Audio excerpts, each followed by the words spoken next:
What's going on, guys? This is Rob. If you guys enjoy my content, make sure you hit the subscribe button and make sure you hit that little bell so you never miss out on my sexy voice. So after months of speculating, after months of postponements and so on, we're finally getting around to doing the Infinity Gauntlet storyline. And I am so incredibly excited to bring this storyline to you guys because I would consider this to be one of the absolute greatest stories to have ever been told in the history of Marvel Comics. And most comic book readers in terms of Marvel, or even some people who read both DC and Marvel, would rate this as quite possibly one of the top 5 storylines that anybody needs to read who's interested in getting into Marvel. And there's a couple reasons for this. Right now, it looks as though almost everything that's taking place in Marvel Comics and the Marvel Cinematic Universe is moving towards this event, is moving towards this massive spacefaring venture involving Thanos and a multitude of superheroes. But the other side of this coin is that a lot of the people that we'll see in here, we may not see, just because of the fact that Marvel doesn't own the rights to these characters, namely the Silver Surfer, who is a major character in this story.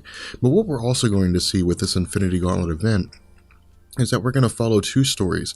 The first is going to be a story involving Silver Surfer, a story involving his arrival up to the point when he meets Doctor Strange.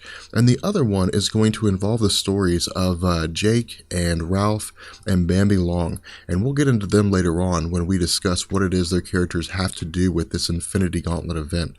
But what we see as the story begins to open up is that Doctor Strange is within his arcanum, that he's simply just going about his normal day.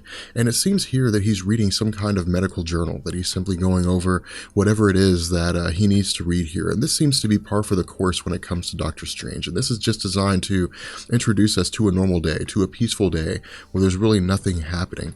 But what we see is that there's some kind of smash, some kind of a crash or loud explosion in another room. And Doctor Strange immediately thinks that somebody's breaking into his home, that somebody's trying to steal his artifacts. But when he arrives in the next room, what he sees is that the Silver Surfer appears to be unconscious in his living room. The Silver Surfer is exhausted and, for the most part, muttering to himself, saying things like he needs to reach Doctor Strange, that he must reach Strange. And what we see is that Doctor Strange and Wong help Silver Surfer to the sofa, and Doctor Strange tells him that he has reached him, that he has reached Doctor Strange. And Silver Surfer says that he came to warn him, came to give him a warning of a grave threat, and that the arrival could herald the end of the universe, and that this person is Thanos, that Thanos is coming. From here, we switch to Silver Surfer giving us a backstory on what it was that happened here. And all Silver Surfer is really doing here is explaining to us the events that led up to the Thanos quest and the events that took place between the Thanos quest and the Infinity Gauntlet storyline. And what Silver Surfer tells us here is that, of course, Thanos had been tasked with eliminating half the life in the universe by Mistress Death, which was the reason why he had gone on the quest of gaining the Infinity Gems in the first place, so that he could achieve this task, he could perform this task without it taking several lifetimes. He could perform the task quite quickly and do it in such a way that it would satisfy the desire of Mistress Death. And what we see Silver Surfer telling us here is that this is something, this Infinity Gauntlet that Thanos is in possession of, is something that could destroy all of reality. It could end the entire universe. And so something has to be done here. That because Thanos has been ordered to end half the life in the universe, that forces need to be gathered, that the superheroes need to do something, otherwise everything could come to an end. From here, we switch to the perspective of Thanos and Mephisto on some unknown planet. And we have previously talked about Mephisto. We've mentioned Mephisto, and again, we're not going to go too in-depth into his character here, but Mephisto is a cosmic entity for the most part, an abstract of kinds. He's not necessarily as powerful as Franklin Richards, for example, but he is a very powerful character in his own right. But given the fact that Thanos currently has the Infinity Gauntlet, Mephisto really has no power that even begins to compare to anything Thanos is capable of. And Mephisto, while he initially appears to be here as an an ally. While he initially appears to be here as someone who can provide small baubles of wisdom for Thanos as he's learning how to use this kind of power wisely and effectively, what we'll see is that Mephisto actually has his own agenda here. He actually has his own plans and his own machinations, which will come to fruition later on.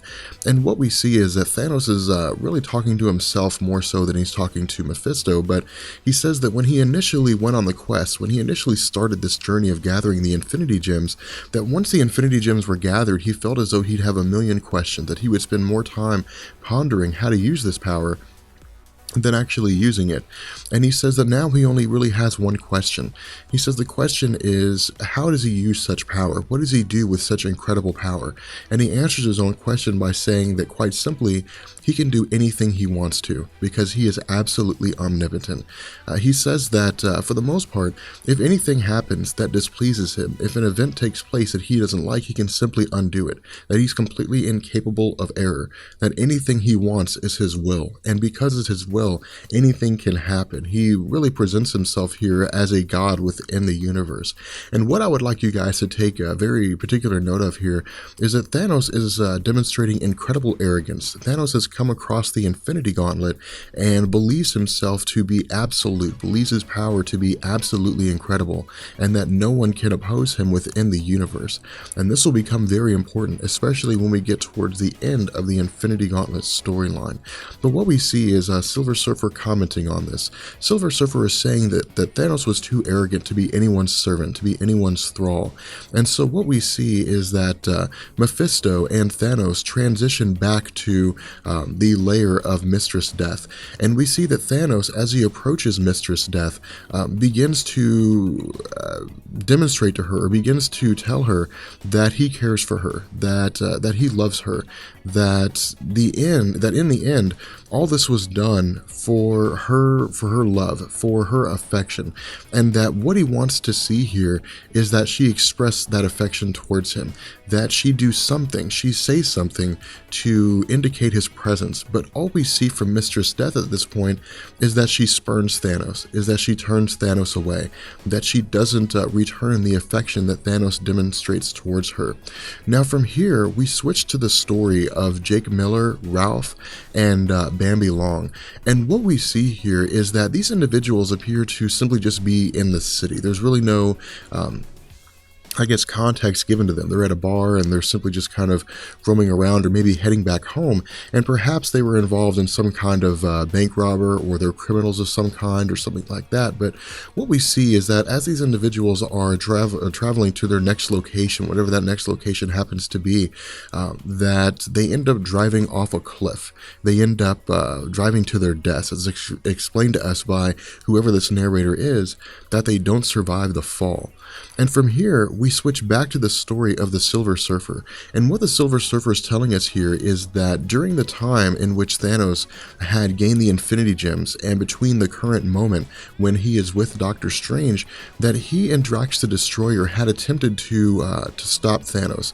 They did the best they could to thwart Thanos, but Thanos had demonstrated his power to them, and they were completely helpless against him. There was absolutely nothing they could do to stop him, as he was warping all facets of reality, time, space, the mind, and so on. And so what we see is that Thanos strips their spiritual essence from their bodies and casts them into the soul gem, into the spiritual world. From here, we see that Silver Surfer says he encountered someone named Adam Warlock, and that Adam Warlock appeared to be the leader of the spiritual realm. Now, this is the first time that Silver Surfer has ever actually come across Adam Warlock, and this is the reason why, as we know who Adam Warlock is, the Silver Surfer doesn't. And so for him, he doesn't know what kind of power that Adam Warlock possesses. He doesn't know the role that Adam Warlock possesses or plays within the Marvel Universe. And so what Silver Surfer tells us here is that Adam Warlock casts a spell, or uses his abilities to eject the souls of the Silver Surfer and Drax the Destroyer back into the physical world, where they have returned to their normal bodies. And what Silver Surfer tells us again is that he immediately went on a quest to travel to the planet Earth and to speak with Doctor Strange, and that the reason why this was so important was because, one, the power and the role that Thanos has been assigned by Mistress Death Death using the Infinity Gauntlet, and 2, because of the fact that Silver Surfer doesn't know how much time has passed here.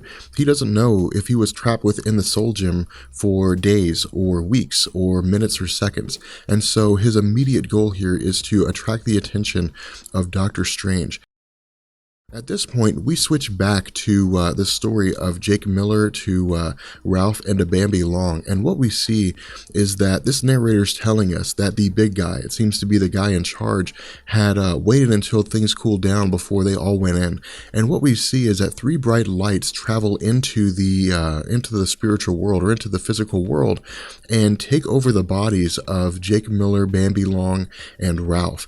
And we see that Ralph is a little upset by this. Ralph reacts to this, saying that this body is totally destroyed, these bodies are dead, and that they can't simply just travel around looking like this, that they have to find some way to, at the very least, be discreet. And what we see is that the person who is in possession of Jake Miller's body says that his powers are for healing and modifying these bodies so that they can suit their needs. And so what we see is Jake Miller saying that because of the fact that he is the least injured, that he will go into the motel that they've come across and secure their lodging. From here, we see that Bambi Long's skin appears to be turning green, which of course seems to be something that she's happy with, something that she very much enjoys.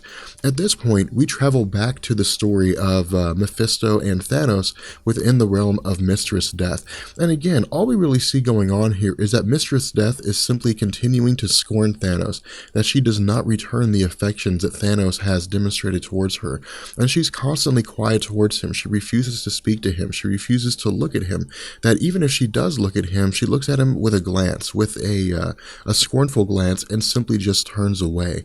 And what we see Thanos doing is trying to reason with her. Thanos is telling her that previously, before he gained the power of the Infinity Gauntlet, that he was simply a servant towards her, but now he is her equal, that she deserves better than a servant, she deserves some kind of a mate. And so Thanos views himself as somebody that could stand in the role of being an equal. But then we see his mind and we see his arrogance begin to demonstrate itself. And he says that he shouldn't just be an equal to Mistress Death, that he should be superior to Mistress Death. But what we see is that one of the servants of Mistress Death says that Thanos is in possession of power that is so much higher than what she has, that she is no longer anything in terms of a mate, that if she returned a romantic interest in him, she would be more of a love slave than anything else, because he could force her to do anything. And so what we see is that Thanos replies to this by saying that she is the keeper of his heart, that he loves her with everything that he has. But this individual says, this servant says, because of the power that he possesses, that his love is stifling, that his love is bondage. Thanos says no. He says that his love is worship, that there should be shrines built to Mistress Death, that there should be shrines built to her greatness. And so what we see is that Thanos, in the vastness of space, or in the depth of space, physically creates a shrine and transports all of them to it, which is simply just Thanos using the reality gem for his own end. And this is, for the most part, where we will see Thanos remain for the remainder of the Infinity Gauntlet storyline. We won't really see Thanos transition anywhere or go anywhere else except for this place. And this is very important, because what we'll see is a massive event taking place where we will see a multitude of superheroes and cosmic entities descend on this place in an effort to stop Thanos. And what we see here is that Thanos tells Mistress Death he has created this place for her. Now, this place is designed for his adoration of her. It is a shrine to be built to the beauty of what he perceives to be the idea of death. We see that he creates 2 chairs to sit side by side with one another, and that he and Mistress Death will sit together for all eternity, and they will shape the future of the universe. They will make the universe as they see fit. They will decide who lives and who dies. They will decide what's created and what's destroyed. But what we see is that Mistress Death continues to spurn Thanos, that she continues to reject any advancements that he makes, that she continues to reject any affection that he demonstrates for her. From here, we see that Thanos uses his abilities with the Infinity Gauntlet to do what he considers to be yet another instance of impressing Mistress Death. And what he does here is he brings back Nebula. Now, Nebula had previously presented herself to Thanos as his granddaughter, as the granddaughter of Thanos, and Thanos had taken her on as his charge, but eventually the time came when Thanos realized that she was lying, that she was not his granddaughter, that she was simply just a space pirate.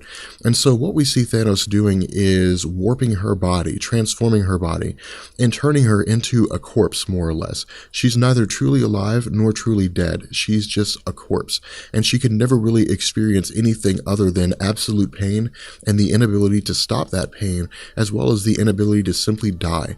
And Thanos does this as a creation for Mistress Death. He does this to, I guess, as a comment of sorts on the perversion of life and the beauty of death.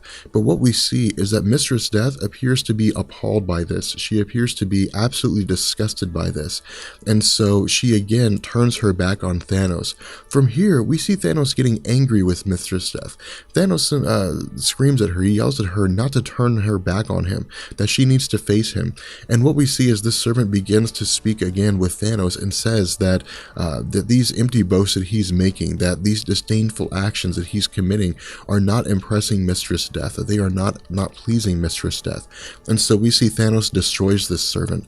From here, Thanos completely shows a, I guess, not necessarily a 180 in terms of his affection of Mistress Death, but his anger with Mistress Death, and saying that she will either speak to him directly or not at all. And what we see is that Thanos continues to be angry, but we also see Mephisto playing on this role of Thanos. We see Mephisto playing on this this anger that Thanos has for Mistress Death, and what he says is that perhaps it's something that Thanos hasn't done, the role that Thanos hasn't fulfilled. And this is when Thanos realizes that he has not done what Mistress Death asked him to do, that Thanos has not eliminated half the life in the universe. And so what we see going on here is one of the single most memorable moments in the history of comic books, when we see Thanos apologize to Mistress Death. We see Thanos saying that he's sorry, that he realizes she's angry with him because his behavior has been inexcusable, that rather than performing the task that she had assigned him, that he had refused to do it or simply ignored it, and then didn't understand why it was that she was angry in the first place. And so what we see is that Mephisto's shocked to see that this will actually happen, and Thanos walks to the edge of the shrine and snaps his fingers. And when Thanos snaps his fingers, it results in half the life in the universe being totally eradicated. From here, we switch to Spider-Man. And Spider-Man is traveling through New York City. He's simply swinging from one building to another, and it's his normal night in terms of looking around to see if there's any kind of crime going on. And for the most part, he says that that he's calling it a night, that he's bringing this to an end, and that he's heading home. But then a sudden wave of vertigo hits him, and it seems as though his spider sense is going totally awry. From there, there's a reaction to everybody. People are freaking out because people are simply just vanishing, that people are simply just disappearing off the face of the planet, but nobody knows why. And what we see here is that Spider-Man begins to freak out. Spider-Man understands what it is that's taking place, that people are simply vanishing, that people are simply disappearing, that no one knows where they're disappearing to. And his fear here is that Mary Jane may be one of these individuals who have vanished.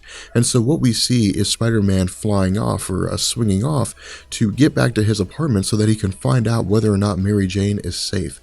From here, we transition to Captain America, and Captain America is within the Avengers headquarters, and of course he's going about his normal routine again of just verifying that the premises is safe, making sure that everything's okay. And for the most part, it doesn't really seem as though anything too major is happening.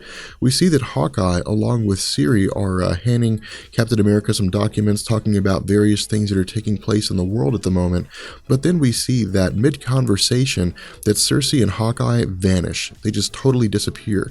And Captain America could absolutely do nothing to stop this. He was terrified. He was horrified because for him, he knew that whatever force was at work here, that whatever had happened that had done this, that had forced these superheroes to disappear, was far beyond anything that he was capable of stopping. And so he knew that this was going to turn into something big. This was going to turn into something massive, something that could possibly be a threat to the universe as a whole. From here, we switch to Nick Fury.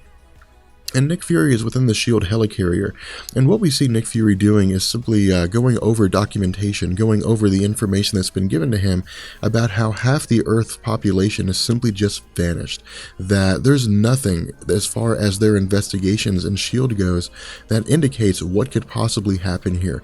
There are no mutants that have any sort of power that could do this as far as they understand, or even if they do have that kind of power, that they haven't exercised it. There's really nothing going on here in terms of any energy projections that they've demonstrated coming from the planet Earth that would explain why it is that half of the life on the planet has simply just vanished. From here, we see this comic beginning to come to a close, and what we see is that we touch back with Ralph, Bambi Long, and Jake Miller. And what we see is that Ralph and Bambi Long are simply just within the hotel room, that Ralph is commenting that he likes being back in the physical world, that he likes returning here. And Bambi is simply just getting used to her having her physical body. But what we see is that Bambi disappears as Ralph is looking at her, that she simply just vanishes. And Ralph begins to panic. Ralph doesn't know what to do here. And so what we see is that Ralph runs to the next room and he tries to tell Jake Miller that Bambi has simply vanished, that he doesn't know where she went to. But what we see is that in place of Jake Miller is a cocoon, indicating to us that Adam Warlock is returning to the physical universe. So as we continue with part 2 of the Infinity Gauntlet, what we see is that we're picking up with Doctor Strange here. And again, what's taken place up to this point is that the Great Disappearance has taken place as it's referred to in the comics. That half the population on the planet Earth as well as the universe has simply just been blinked out of existence. And so what we'll see for the most part is virtual panic. We'll see a lot of superheroes trying to deal with this, trying to cope with this element of what it is that's taken place, both on the planet Earth and beyond. And what we see with Doctor Strange here is that he's gone to consult Dr. Hank Pym. Hank Pym has arrived at Doctor Strange's mansion, and the goal here is to try to find some way to restore the Silver Surfer back to health. But because of his alien physiology, because of the fact that he doesn't require any kind of nourishment to survive, it's kind of a coin flip here in terms of what they can do in order to restore him, or perhaps it's simply that he's just healing himself. And what we see is that Hank Pym says that he's done the best he can up to this point, that given the alien physiology of the Silver Surfer, that he's done everything he knows, and that all they can do is simply just wait. But what he also says is that he has to return to the West Coast Avengers due to what's happened with the disappearance in order to assist them as best he can, and that Doctor Strange may also want to go on to contact the original Avengers and let them know what's going on here. But what we see is that as Hank Pym begins to leave, Doctor Strange seems to be stuck in place. He seems to be kind of frozen in place, and one of his servants attempts to shake him out of it, but Doctor Strange appears to be falling into a trance. And what we see is that his spirit is more or less torn away from his body, that it is taken to a place that seems to exist beyond the physical realm, perhaps in some sort of soul, maybe middle ground or something like that. But what we see is that some unnamed individual, some sort of energy force has drawn Doctor Strange's essence to him. And what he tells Doctor Strange when he asks what it is that he's doing here, who this individual is that he's here to help save this reality from the insanity of Thanos, but that he can't do it by himself. Doctor Strange replies by saying that if this individual wants him to gather up all these superheroes and all these righteous individuals for a conflict, then he needs to do something to demonstrate who he is, because these individuals most likely will not simply just unite under the single banner of a person that they know nothing about. And what we see this person saying is that he can open his soul, he can expose his soul directly to the soul of Doctor Strange. But the issue here is that because both of their souls will be exposed to one another, that there is an inherent danger here, that one of them could be destroyed, or that they could meld into a single person. Doctor Strange says this is a risk that he wouldn't normally take, but because of the grave nature of the circumstances, that he will do whatever he needs to get any kind of help he can. And so what we see is that both of these individual souls are sort of combined into one, or at the very least, they're able to look into each other's souls. And when Doctor Strange looks into the soul of this unnamed individual, he develops complete and total trust. He now believes him and trusts in him implicitly, and says that he will do anything he needs to in order to assist this individual in any way that he can. From here, we switch to Doctor Doom, and what we see is that Doctor Doom is using his various technology and instrumentation at his disposal to trace the origin, to trace the location of the disappearance, and he traces the energies that caused the Great Disappearance onto the other side of the galaxy, on the far side of the Milky Way galaxy. And so the information that he has here is that, one, he knows where it is, but that two, he's also recognizing some kind of phenomena that seems to be very similar to the energies that caused the elimination of half the life in the universe, and that this phenomena is emanating from the residence of Doctor Strange. And so what we see Doctor Doom saying here is that this is his universe, these are his people on the planet Earth, and that no one has the right to go in and to effectively begin wreaking havoc without either speaking with him directly or somehow asking for his assistance or involving him in some manner. And so we see Doctor Doom undertaking the task of finding out what it is that has gone on here. But Doctor Doom, again, also has his own motives here, because he sees this as a chance to expand his own power, given the great power that was used for this vast disappearance, and to also expand his scientific knowledge. And so this, for the most part, is the biggest reason why he's here, and we'll see that play out when we get to the actual conflict on the Shrine of Death out in space later on in the Infinity Gauntlet story. From here, we transition to Drax the Destroyer, Eros, and Firelord on Titan. And what we know here is that Mentor, who was the father of Eros and Thanos, is one of the individuals who has vanished from the universe. And what we see is that Isaac, again, the autonomous computer system within the fortress of Titan, so to speak, is informing Eros and Firelord and Drax the Destroyer that this is all a universal act, that this is all taking place across the universe, that it's not simply confined to Titan, it's not simply confined to the Milky Way galaxy, that all life in the universe has simply vanished. We then see that Eros simply just disappears.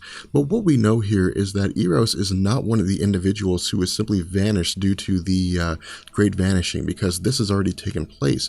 What we see is that Eros has been taken by Thanos. Thanos, presumably using the space gem, has transported Eros to his location, and Eros realizes that Thanos is in possession of the power gems. Now, what Eros tells us here is that he's familiar with the Infinity Gems. He's familiar with what it is that they can do. Now, how familiar he is with them is something that Marvel doesn't explain. He simply just tells us that he knows what they are, and he recognizes that with all of them on a single gauntlet, with all of them being wielded by one individual, that this individual possesses a power that is virtually unrivaled within the main Earth 616 Marvel universe.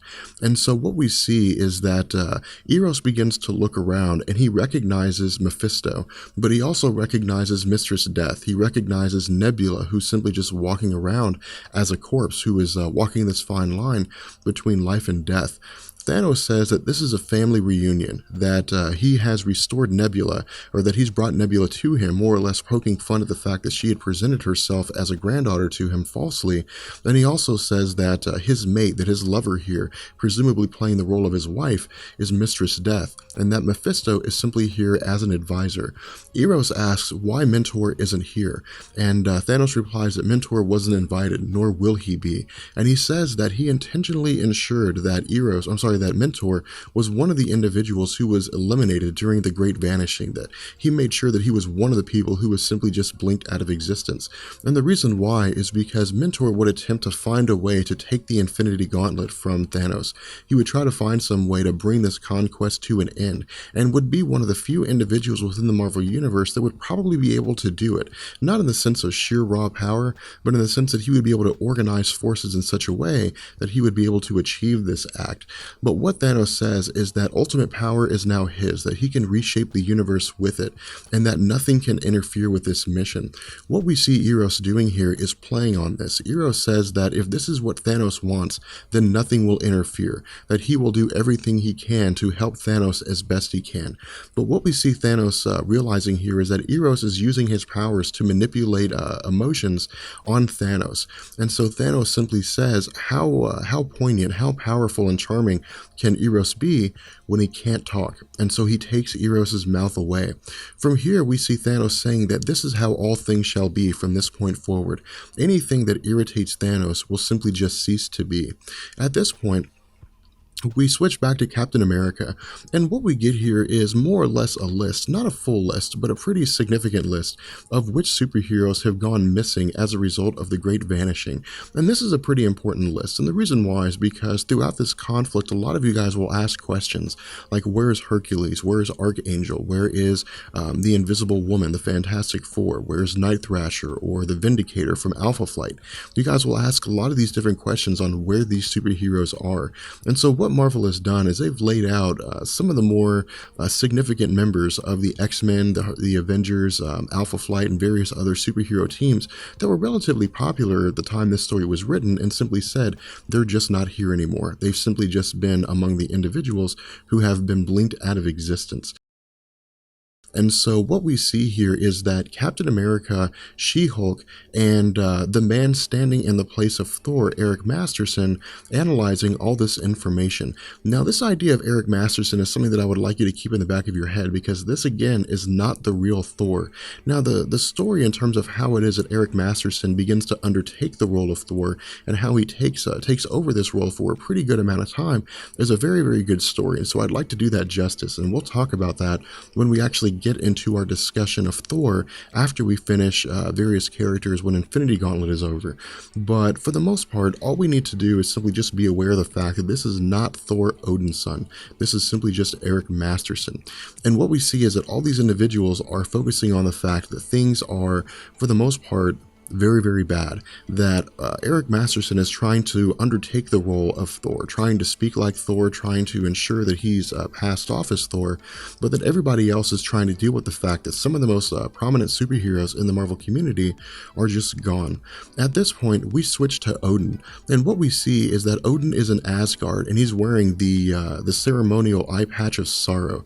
Now, this is something that a lot of people get confused. In the movie of Thor, we saw that Anthony Hopkins was wearing an eye patch. The eye patch is worn as a ceremonial thing. It's not something that Odin actually has to wear. He hasn't actually lost an eye. And for the most part, what we see here is that Odin has called together the Sky Fathers. Now, the Sky Fathers are what we would consider to be the old gods. These are people like Zeus, Osiris of Egypt. These are what we would look at to say that older parts of society, older parts of the world, generations and thousands of years ago, these were the people, these were the gods that ancient humanity worshipped. But in the Marvel Universe, these are actual beings. These are true beings. They may have been forgotten over the years. They may no longer be worshipped by people over the years, but it doesn't take away from the fact that they are real and they have a vast amount of power. And as these individuals form under the name of the Sky Father, they have, of the Sky Fathers, they have a significant amount of power. And what Odin does here is Odin calls them together, bands them together, and says that because of this great power, because of this great threat, that they need to fight together in order to try to defeat Thanos. But for the most part, this would be a laughable conquest at best, because the Sky Fathers, despite their vast power, have absolutely no ability to thwart the power of Thanos at all in any way. From here, we transition to Wendell Vaughn, to Quasar, and all we see with this bit of the story is that Quasar has simply arrived to a predestined or a arranged set of coordinates by Epoch. And what he simply says here is that he's just supposed to wait, that Quasar is simply just supposed to hold out here, that he's not supposed to do anything until he's instructed to. From here, we switch back to the story of Ralph, who has now undertaken the role of Pip the Troll. And for the most part, Pip the Troll is just the sidekick of Adam Warlock. And so all this really does is confirm that Adam Warlock is now he's now rejoining the physical Marvel universe. And what we see Pip the Patrol here doing is simply just waiting for Adam Warlock to wake up, to come out of his cocoon. And as he's waiting, there's some kind of an explosion in the next room that throws him out of his seated position and into the TV, or simply just to a different part of the room. And when the explosion ends, he gets up and he goes into the next room and asks this individual, since they can't stay here anymore, where it is that they're supposed to go. And this individual replies by saying, after Thanos. From here, we switch back to Dr. Doom at the residence of Doctor Strange, and what we see is that the Silver Surfer has now woken up. He's now come to, and Dr. Doom has his Doombots restraining Doctor Strange, and what we see is Doctor Strange pleading with Dr. Doom, saying that he is meddling in dangers that he doesn't really understand. He doesn't really know what's going on here. But what we see is that the Silver Surfer tries to stop Dr. Doom. He tries to overpower Dr. Doom, but Dr. Doom uses his power to overpower the Silver Surfer. Now, under normal circumstances, this would not happen. Dr. Doom would not be able to overpower the Silver Surfer despite his vast power, but the Silver Surfer is in a weakened position here. He's very, very weak, and so he doesn't have his full physical strength. Otherwise, he would easily be able to stop Dr. Doom. From here, we see that Dr. Doom turns his power against Doctor Strange, and what he wants to know is what's happened here. He wants to know everything that has taken place as far as this great disappearance and the forces behind it. Now, Doctor Strange initially doesn't say anything. Doctor Strange initially doesn't speak, but what we see is that before Doctor Strange can say anything, there's an explosion behind them, and we see that Dr. Doom, the Silver Surfer, and Doctor Strange all look around. At this point, we see Adam Warlock has arrived, and Adam Warlock simply just replies by saying that in his time, he was called Adam Warlock, and that they may also do so if they feel inclined. From here, we switch back to Thanos, and what we see is that Thanos is using the power of the Infinity Gauntlet to more or less either psychologically or possibly even physically torture Eros and Nebula. And again, he's doing this as a way to to please Mistress Death, but Mistress Death doesn't really seem to find this the slightest bit interesting. She doesn't find it at all satisfying. It's simply just something she pays no attention to, or doesn't really give any kind of credence to. From here, we see Eros, after the torture is ended, looking at Thanos and coming to this realization that the Infinity Gauntlet has driven Thanos insane, that this power has driven him out of his mind, and that on a whim, due to his insanity, he could simply just eliminate the universe. And so this is when Eros really grasps what it is that's going on here, and grasps the danger of this situation.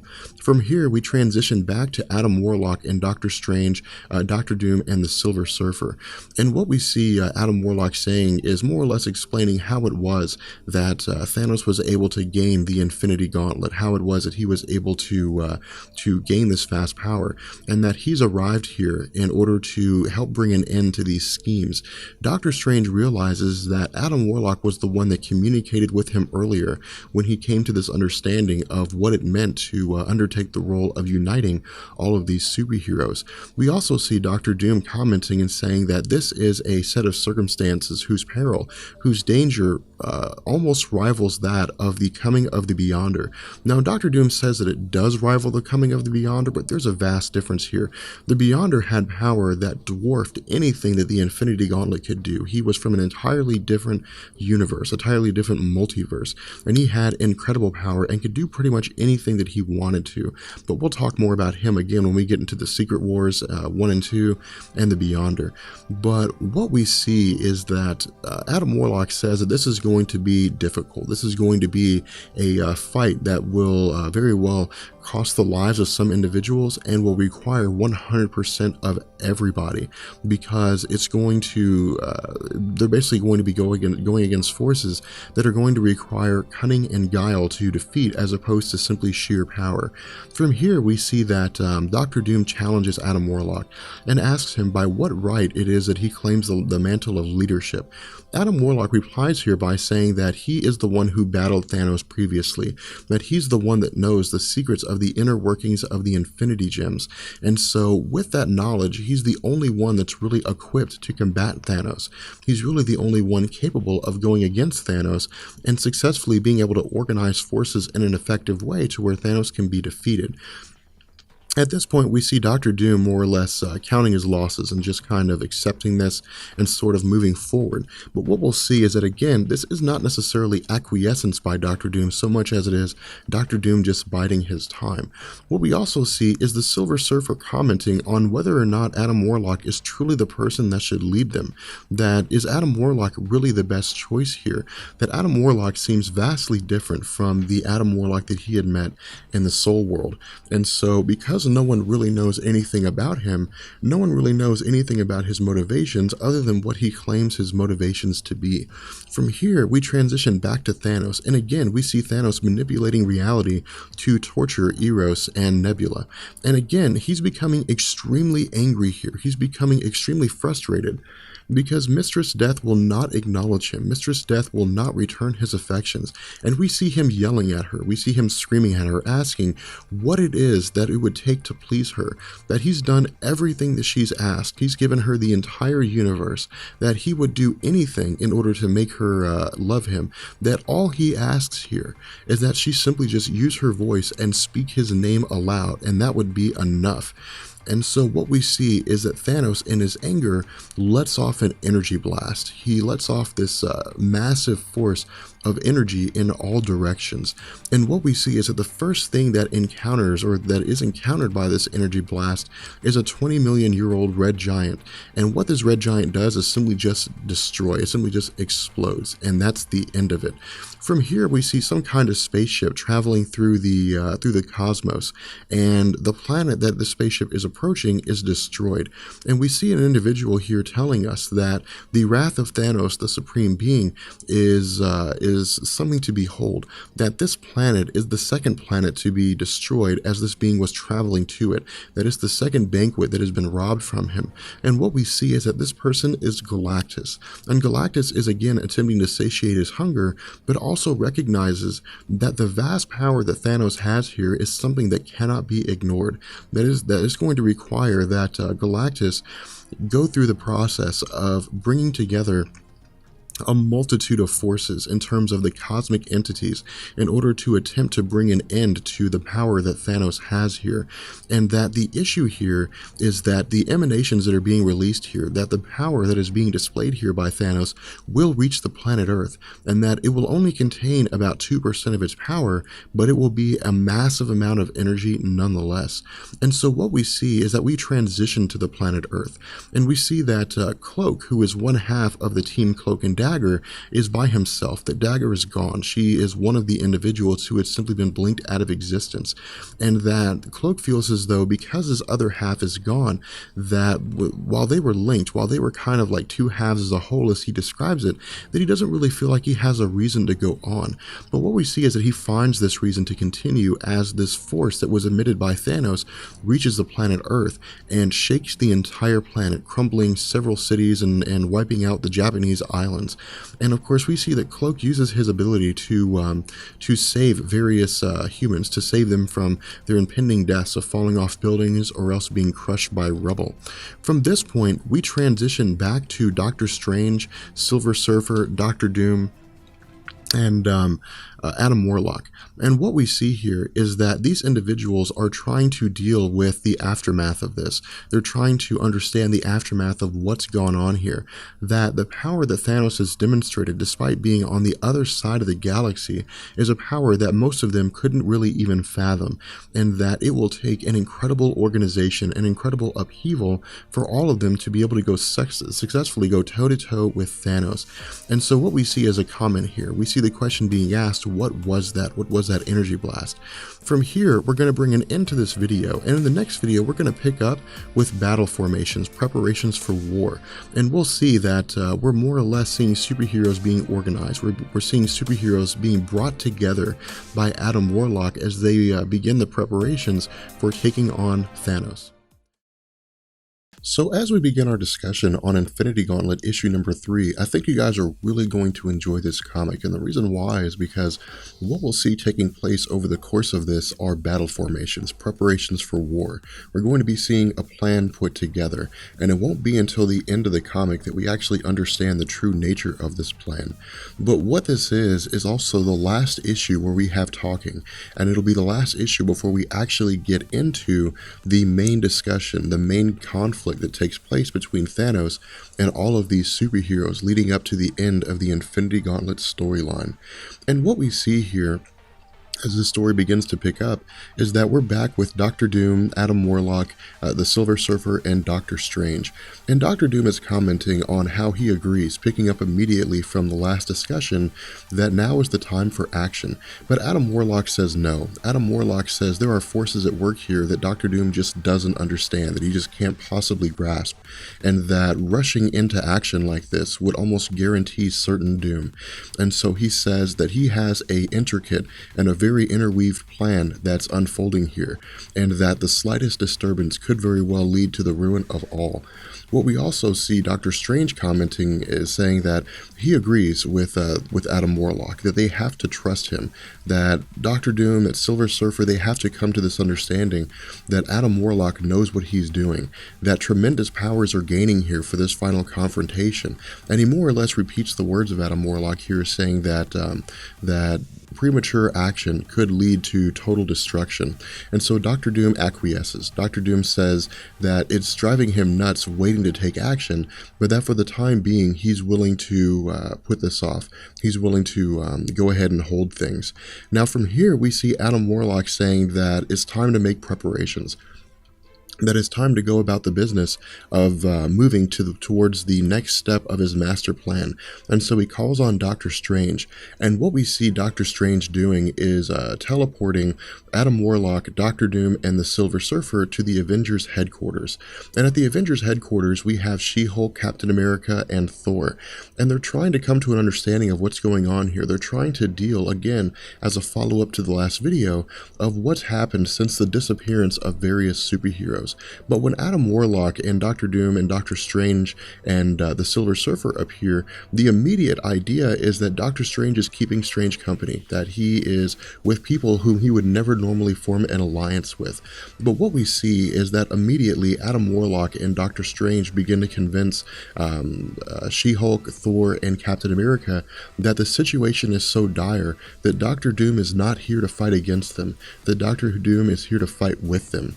And so when the question is asked what the intention is here for Adam Warlock, why it is that he's here, and why it is that such strange alliances have been formed, Adam Warlock replies by simply saying that they're raising an army. From here we transition to Black Widow, and Black Widow doesn't necessarily give us a huge in-depth discussion here, but because Black Widow is part of the Marvel Cinematic Universe, I felt it would be relevant to include her in this discussion. And all we really see is that she's one of the people on the sideline. She's kind of in the background. She's doing the best she can to help save lives as a result of the energy shockwave that had reached the planet Earth and the devastation that it had caused. We see that she's jumping out of a building, out of a burning building, saving a baby. And for the most part, this is kind of what we would expect to see with her character, because she doesn't really have any superpowers. She's just more or less a super spy with all kinds of gadgets at her disposal. But then we switch and we see that there's a woman who is falling out of a building, who's hanging on for dear life. And Black Widow goes with an attempt to try to save her, but the building collapses and crumbles before Black Widow can get there. And so again, this is Jim Starlin. This is Marvel injecting a little bit of realism here and saying that with stories like these, with comics like these, that not everybody makes it out the other side, that not everybody survives. And so what we see is that this woman who was tumbling to her death did in fact die, that she was crushed by the rubble and the debris, and even if not necessarily crushed, she was certainly burned to death. And the way that we see Black Widow dealing with this, I think, is a great testament to the human nature of her character, the difference between her and a lot of other superheroes that you see in the Marvel community, where she just can't accept the fact that it's enough. She just says that it's not enough, that her best just simply isn't enough here. From here, we switch to Doctor Strange and Adam Warlock, and what we see Doctor Strange doing is calling upon superheroes, calling upon various individuals to gather, to bring their powers with them due to the necessity of them and their powers with regards to the upcoming conflict. And the first two people that we see arriving here are Iron Man and Spider-Man. From here, we switch to the arrival of new characters. We see, of course, Wolverine coming here. We see Drax the Destroyer. And again, Drax the Destroyer serves the purpose of, I guess, trying to, or being able to hunt down and to track Thanos no matter where he is in the cosmos. But due to the fact that Adam Warlock has Silver Surfer on his side, and Silver Surfer has cosmic awareness, it's really not the ability of Drax to locate Thanos that they're interested in. It's the sheer raw power that he possesses that they're interested in. Who we also see showing up here is Firelord. Now again, we haven't done a big discussion on Firelord, but Firelord was one of the heralds of Galactus, and so for the most part, he was one of the individuals who served the same purpose as the Silver Surfer. The next person we see showing up is Nova of the New Warriors, and this is due to the fact that Nova is the only one at this moment who is able to tap into the full might of the Nova Force, and so for him, for Adam Warlock and Silver Surfer and the opposing forces, Nova is really a necessity here. He's someone they absolutely need. The next person here is Namor the Submariner, and of course Namor the Submariner has super strength, although for the most part, in terms of his relation to characters like Drax the Destroyer or even the Incredible Hulk, he's not all that strong. But his his ability to plan tactics, his military experience, and the conquest that he's had over the course of his life will definitely be an asset to this team. The next person we see is Cloak, and again, all Cloak really does here is serve the purpose of being someone that can teleport people over distances. Now, to my knowledge, I don't think Marvel has ever established the fact that Cloak can teleport people over an infinite amount of distance, and so they're not really looking for Cloak here to be someone to teleport everybody all the way to the other side of the galaxy to fight Thanos. They simply have him here because he could be an individual that could teleport groups of people around, or could do serve some kind of purpose, or possibly he could even swallow Thanos entirely. From here, we see the remaining members of this group coming together. We see Cyclops of X-Factor, because remember at this time the X-Men were a different group. It was giant-size X-Men, and X-Factor was composed of the original X-Men team. And the way it appears to us here is that of the either original members of the X-Men or the current members of the X-Men, Wolverine and Cyclops seem to be the only ones who were left alive, or at the very least the only ones who were called upon. We also see the Scarlet Witch arriving here to meet with the Vision. We see the Incredible Hulk being invited, but the Incredible Hulk doesn't actually show up at first. And the reason why the Incredible Hulk doesn't show up, as is explained to us by Tony Stark, is because the Avengers had previously turned their back on the Incredible Hulk due to the fact that, much like we saw with the Illuminati where he was exiled from the planet Earth, the Incredible Hulk was deemed too dangerous for himself. He was out of control, and so the Avengers hadn't necessarily abandoned him entirely, but they had more or less kind of handed him his hat and shunted him out. But what we see Iron Man and Captain America saying here is that if he's reformed, he can be one of the Avengers again. He can come back. The Incredible Hulk overhears this and says that'll be enough for now, and so he joins the group of superheroes who are coming to fight against the forces of Thanos.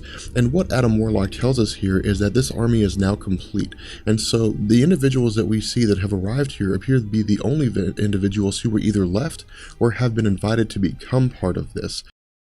From here we see Captain America speaking directly to the forces that have gathered, and Captain America says that everybody is here to fight the forces of Thanos, to fight against Thanos against his Infinity Gauntlet.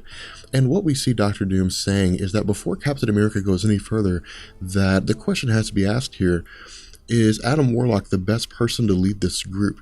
Doctor Strange replies by asking there's no real discussion here. This is pretty much all there is, so there's no two ways about it.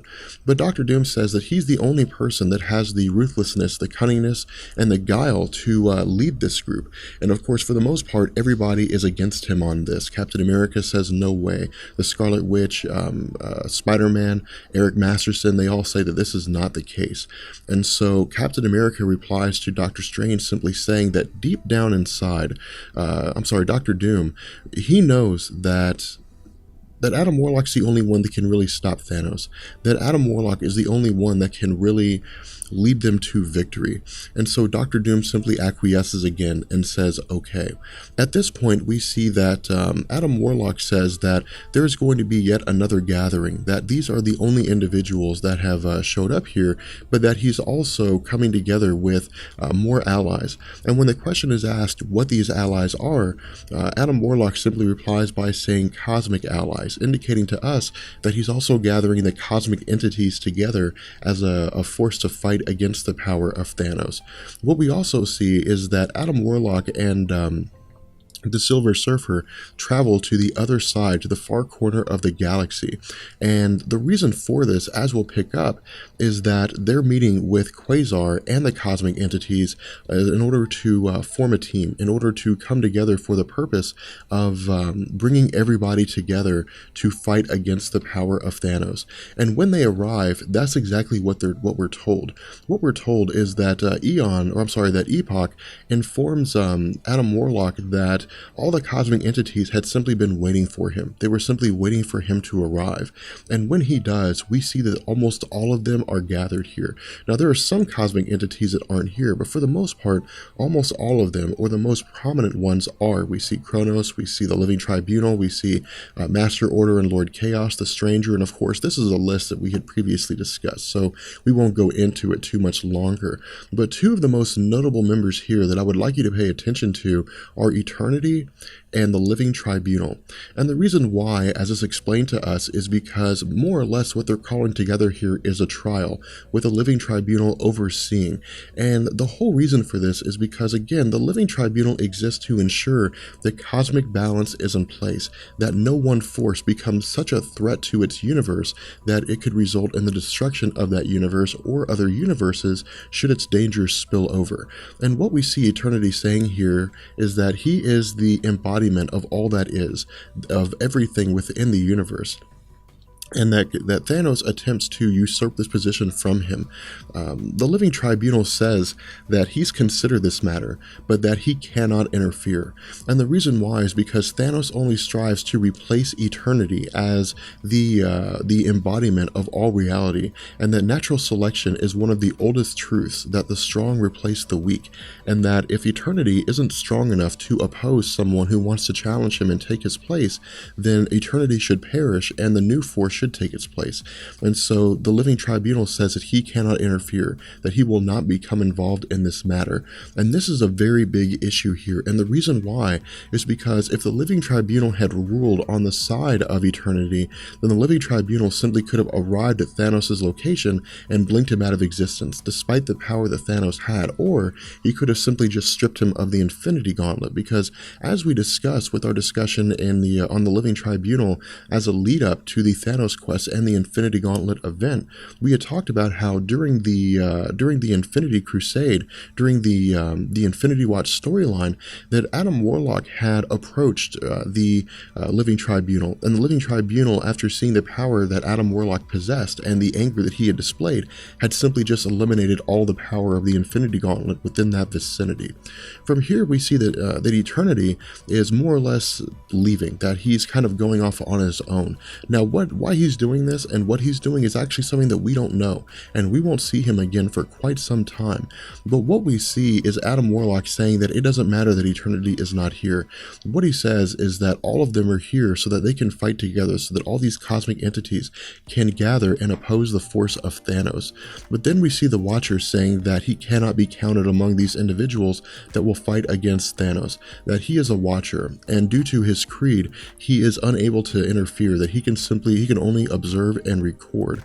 And so we see that the Watcher leaves.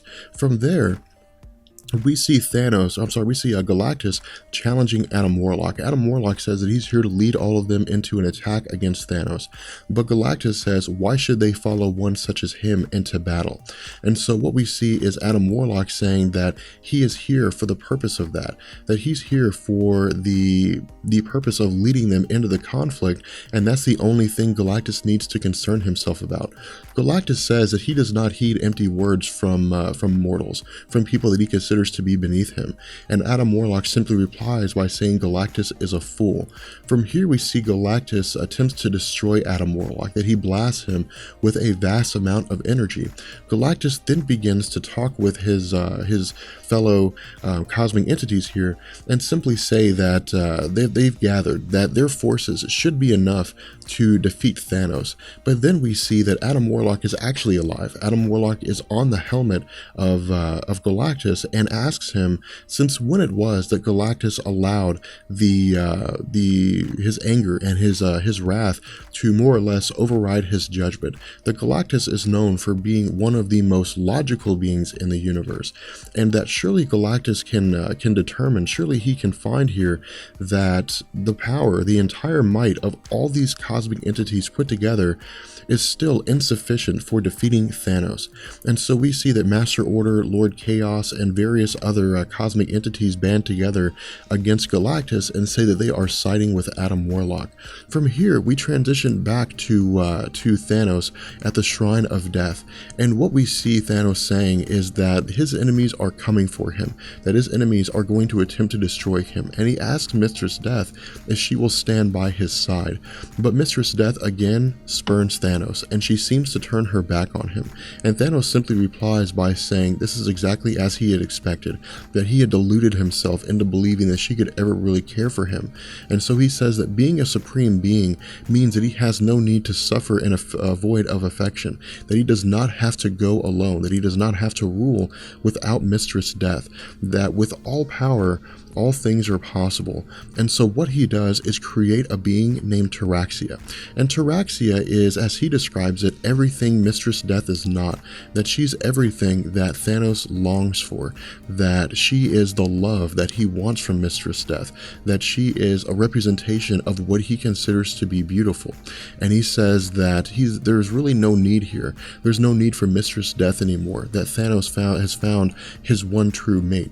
But what we see is that this isn't true, that Thanos doesn't really believe this, that Thanos is more or less still in love with the idea of Mistress Death and is still angry at the fact that she will not return his affection.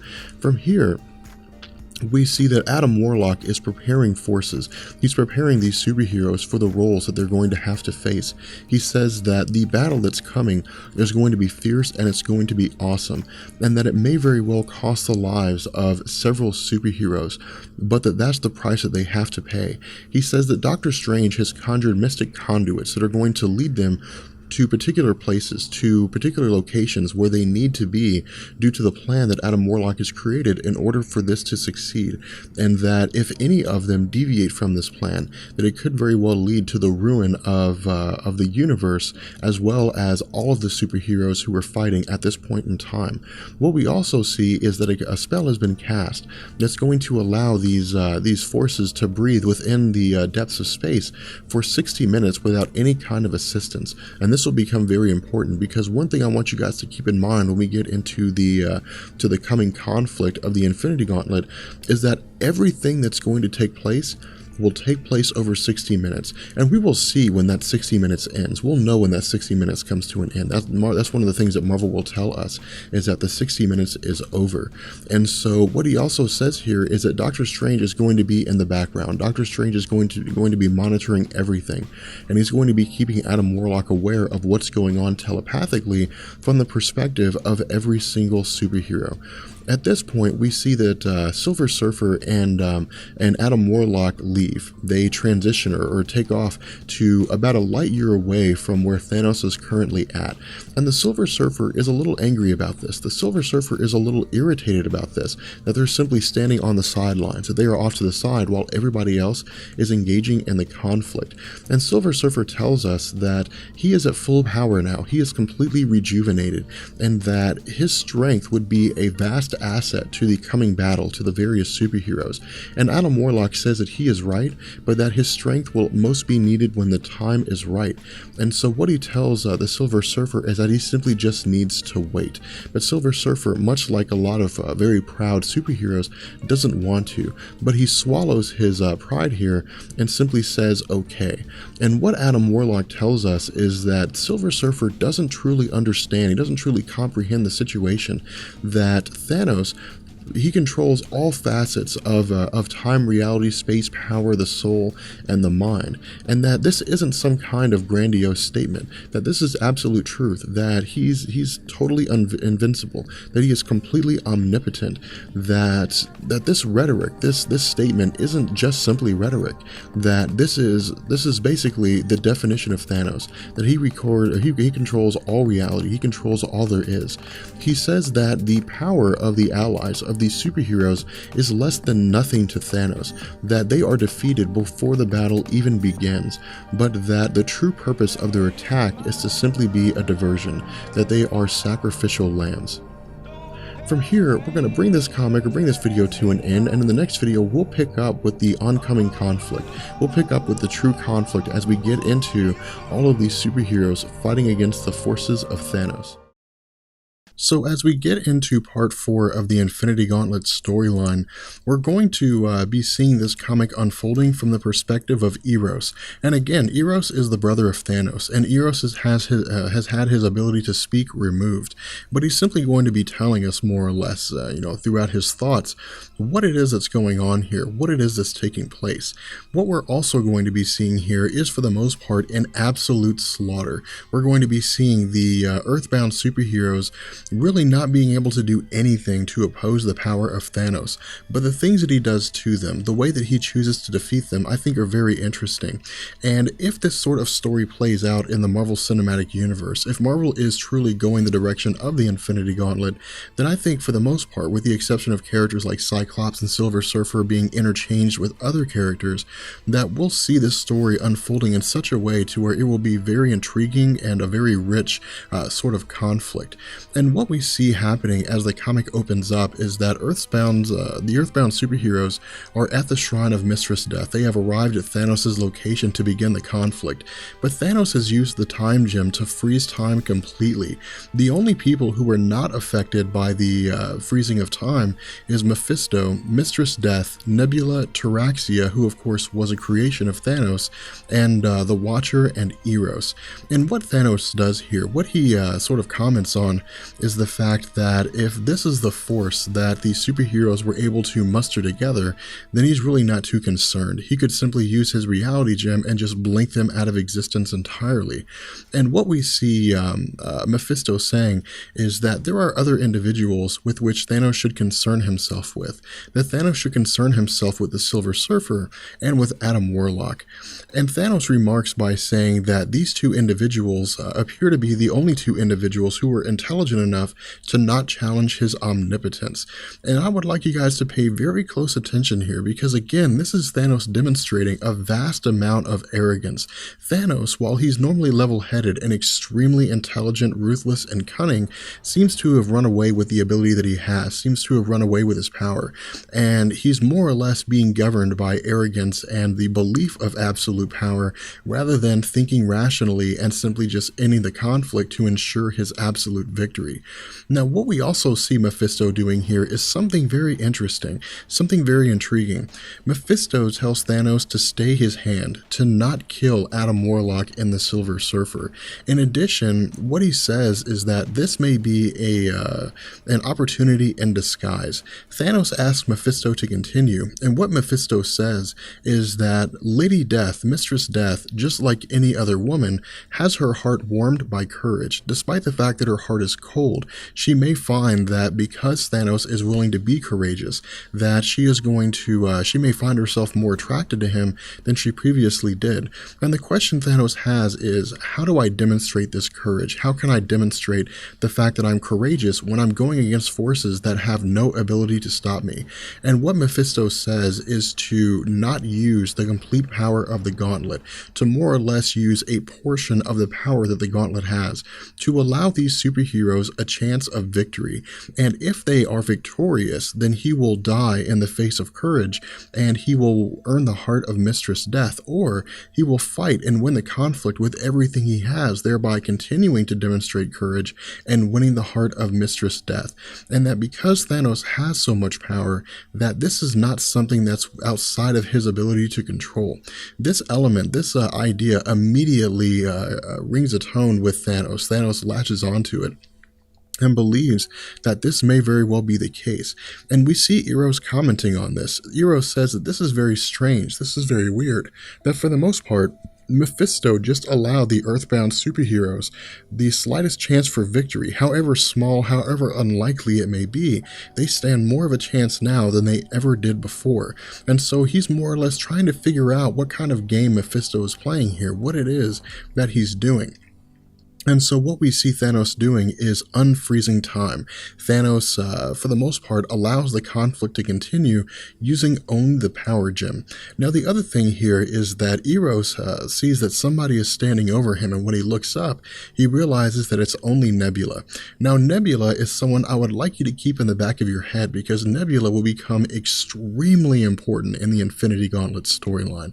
But as the story continues, as things move forward again, Thanos says that he's only going to use his power gem, and that the power gem should allow him whatever it is that he needs to do. It will augment the existing abilities that he has to the point where he will still be able to defeat the Earthbound superheroes. And so what Thanos does is he snaps his fingers and time continues. From here we see that Namor the Submariner and various other superheroes who were on a collision course with the Shrine continue along the path that they were previously on, and various things are destroyed. But what we see as this story continues is that for the most part, this belief in the possibility of victory goes away very, very fast. And the reason why is because we see the Incredible Hulk using the full power at his disposal, as angry as he can possibly get, and attempting to punch Thanos, attempting to assault Thanos. But Thanos here appears to maybe make himself extremely large, make him take on some sort of mass, and he's able to, for the most part, overpower the Incredible Hulk, or at the very least push him away. But we see that the actions of the Incredible Hulk were a diversion in order for the Vision to sneak up behind Thanos and attempt to defeat him. But the power that the Vision has is not enough for Thanos to be defeated. He really doesn't do much here. He simply just kind of shoots an energy beam at Thanos, but that's pretty much it.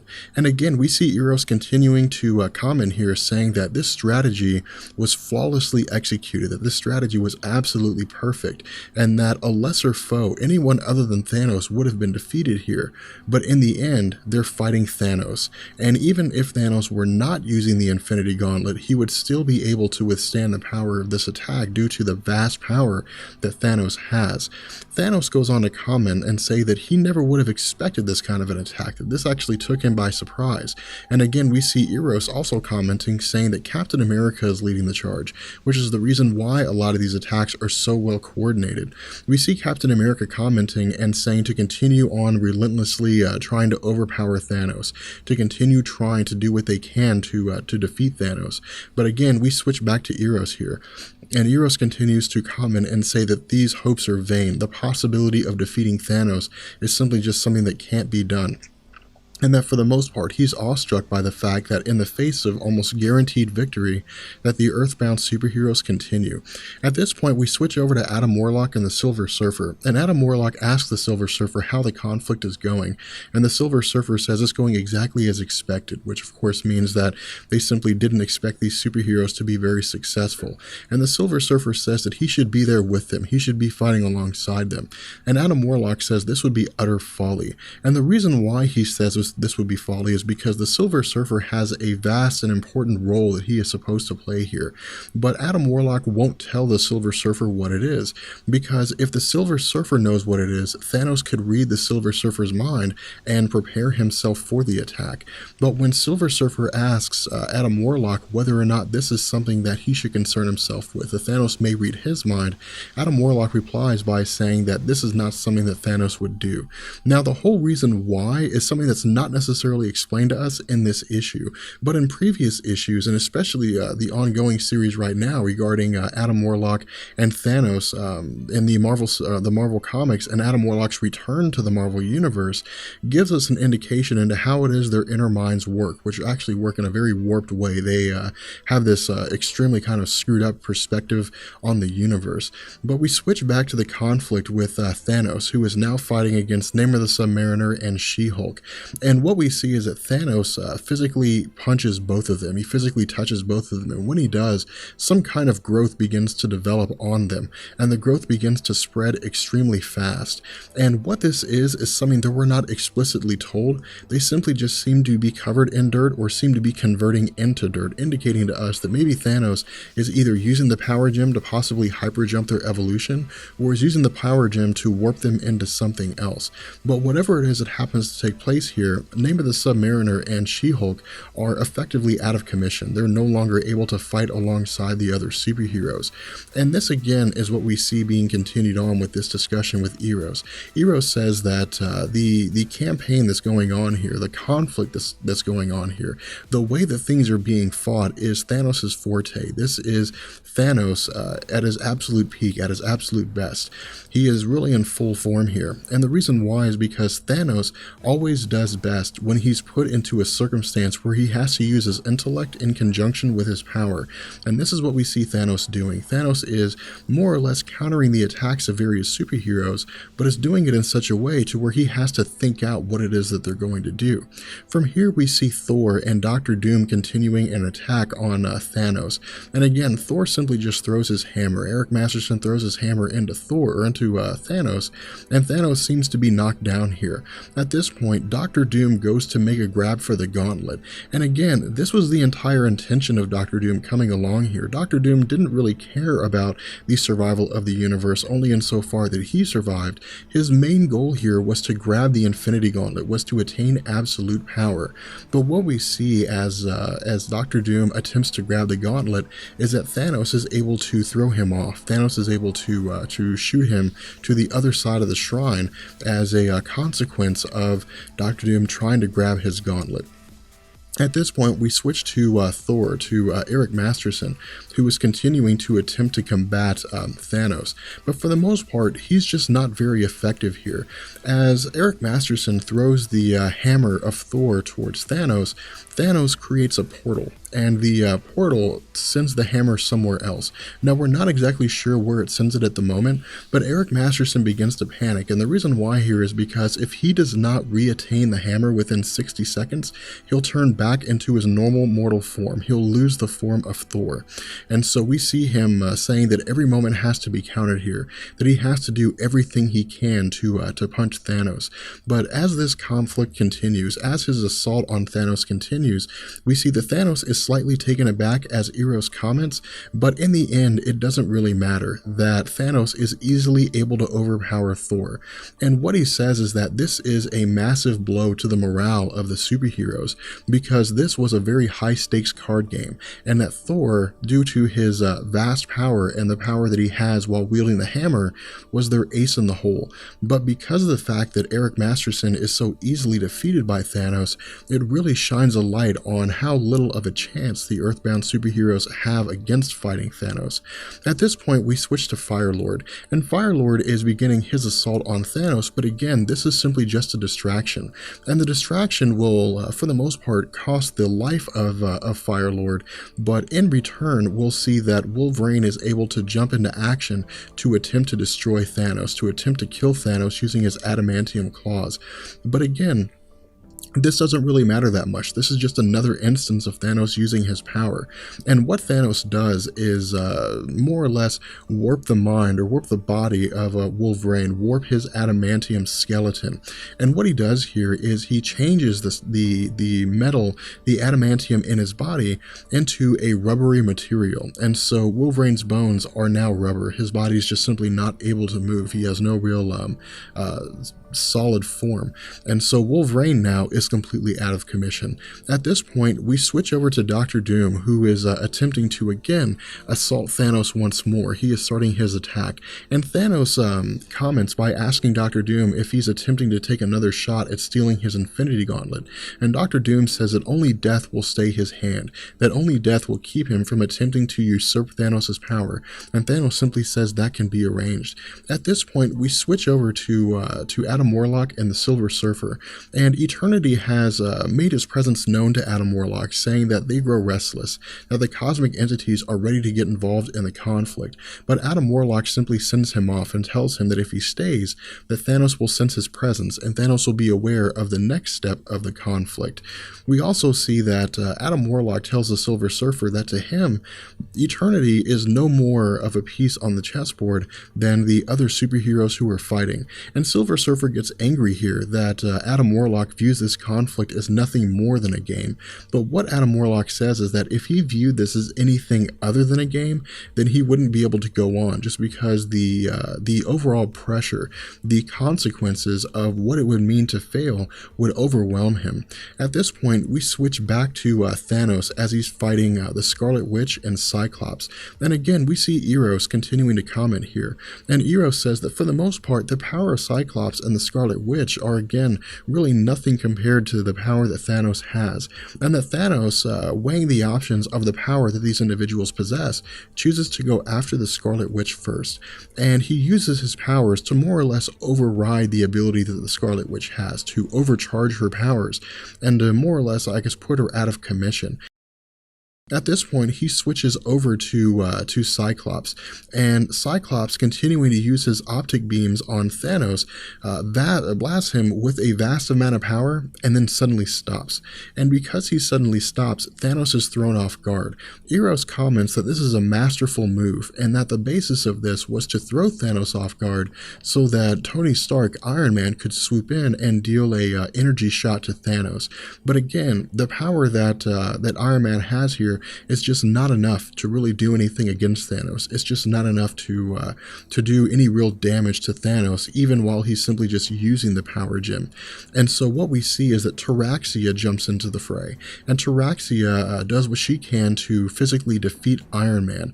And we see that Cyclops goes back on the offensive and begins blasting Thanos with his optic beams. But then Thanos uses his power. It appears as though he may be cheating a little bit and using the reality gem, but he creates a glass box around the head of Cyclops, and this does two things. The first thing that it does is, of course, it cuts off his optic beams, but the other thing it does is cut off the oxygen to him. We see Captain America running to his side as the Vision attempts to come up behind Thanos and sneak attack him, but for the most part, Thanos, as is explained to us by Eros, never falls for the same trick twice. And so for the most part, what we see happening here is that Thanos is more or less punching a hole in Vision, and Captain America in the background is trying to destroy the glass box over the head of Cyclops. But what we see is that as Vision is destroyed, Thor, who was previously knocked out into space by Thanos, is trying to make his way back to the shrine. But as he gets back, the power wears off. The effect of Thor wears off, and so he switches back to his mortal form as Eric Masterson. And what we realize here, as again is explained to us by Eros, is that the spell that was used by Doctor Strange to make sure that these characters can breathe in space for 60 minutes appears to only apply to Thor as he's wielding his hammer, and not to the mortal form of Eric Masterson. And so Eric Masterson begins to suffocate. At this point, we switch back to Captain America. And Captain America tells us that Cyclops is dead, that Cyclops had suffocated inside of the glass box. And Thanos sort of laughs this off. He pokes fun at Captain America by saying this is an emotional outburst, and is something that he would not have expected from the emotional or from the legendary Captain America. But what we also see taking place here is that Cloak is sneaking up behind Thanos in an attempt to ensnare him and trap him in the dark dimension. But we see that as Cloak wraps his cape around Thanos, that initially it seems as though he might be able to keep Thanos confined, that Thanos may for the most part be defeated and trapped inside the dark area that Cloak traps his foes in. But as we see, Thanos is not contained, that Thanos breaks out of the dark dimension and appears to destroy Cloak in the process. At this point, Thanos declares that he cannot be imprisoned, that supremacy cannot be imprisoned, and that his divinity is absolute. loot.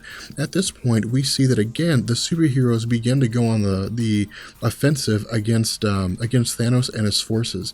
We see that Terraxia is able to rip the head off of Tony Stark, and that Drax the Destroyer attempts to defeat Thanos once more. And again, Thanos is displaying a vast amount of bravado here, a vast amount of arrogance, but he also appears to be losing his mind entirely as the power begins to continue to go to his head. And so what we see is that Eros comments, simply says that everybody seems to know what's going on here. Everybody seems to recognize the insanity that Thanos is displaying here, that for the most part, he is so far removed from the Thanos who was peering into the Infinity Well and tracking down the Infinity Gems, that any chance that he possibly had of gaining the affection of Mistress Death is for the most part entirely gone. But Eros also comments and says that the only person who doesn't really seem to care about what's going on here with Thanos is Nebula. And again, Nebula, as she's described to us by Eros, is more or less just kind of a caricature, more or less a husk of what used to be a person. She's simply just walking this line between life and death. And Eros goes as far as to say that she would be better off dead. From here, we switch to Thor and Eric Masterson as he is continuing to try to pull the hammer towards himself, but the hammer again is simply just being teleported to a different location. But then we see the hammer lands in front of him.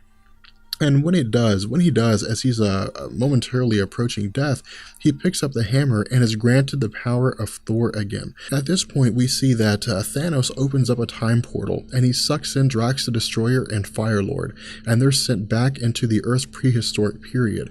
But what we also see is that Terraxia is saying that she's managed to dispatch Iron Man, that she has killed Tony Stark more or less, as she's ripped the head off of his shield, of his suit. We see that Thanos says that he loves a woman who shares his same values, who for the most part is a reflection of him, and it almost seems as though he's getting ready to say that she's a person he may come to love. But before he can speak, we see that Spider-Man shoots webbing in the face of Thanos, which again is something a little bit funny here, a little bit of entertainment to the dark nature of this story so far. And of course, Spider-Man swings in, and we also see Quasar as well as Thor arriving to attempt to defeat the forces of Thanos, including Terraxia. But for the most part, again, this really isn't much of a conflict. Terraxia is able to subdue Spider-Man for the most part, and Thor, Eric Masterson, continues pummeling away at Thanos. He says that Thanos wiping out half the life in the universe is probably the worst act he thinks he could have committed, and that this is simply not something that can be allowed to pass. That Eric Masterson is going to use all of his power to try to kill Thanos, even if it means killing himself in the process. But what we see is that Thanos uses his Infinity Gauntlet to turn Thor into glass, into a solid piece of glass. And so again, we see this comment being made here, that finally people are starting to understand the realization of the truth, that for the most part, all is lost, that Thanos, using the power of the Infinity Gauntlet, could kill and eliminate all the forces of the Earthbound superheroes in any one of 1,000 ways. And so for the most part, this battle again was over before it even started. At this point, we see Nova arrive, and as Richard Rider flies in, he simply tells Thanos that this is not going to happen, that no one is going to destroy Thor as long as he is around. But then Thanos comments by saying square, not round, squares and cubes, and he simply converts, or I guess rematerializes Nova into a series of children's blocks, again demonstrating to us the absolute power that Thanos possesses here. At this point, we see Thanos destroy the crystal form of Thor, and then we see Quasar stepping into the fray. And for the most part, Quasar was a character that we wouldn't necessarily have looked at as somebody that could single-handedly destroy Thanos, but given the power, the extreme energies that he's able to manipulate using the quantum bands, that at the very least he would be able to put up some kind of a fight. But Thanos doesn't really consider Quasar to be anyone of any real real significance. He simply looks at Quasar and refers to Quasar as the replacement for the late Captain Marvel. And Quasar goes as far as to say that the quantum bands that he wields will be the downfall of Thanos, but almost immediately his quantum bands are destroyed by Thanos, and Quasar is for the most part rendered entirely useless. Thanos then uses his power to destroy Quasar entirely, to completely disintegrate his body. And so now what we see is that for the most part, all these superheroes are totally out of commission. Wolverine's entire skeleton is made of a spongy material. The Vision has been destroyed by having his circuitry ripped out by Thanos. Cyclops is suffocated, Spider-Man is unconscious, and Tony Stark has had his head ripped off. And so this again is more or less Thanos demonstrating to us that all hope is lost here, that there really isn't an instance where anybody can do anything. But what we see is that Captain America for the most part appears to be the last man standing.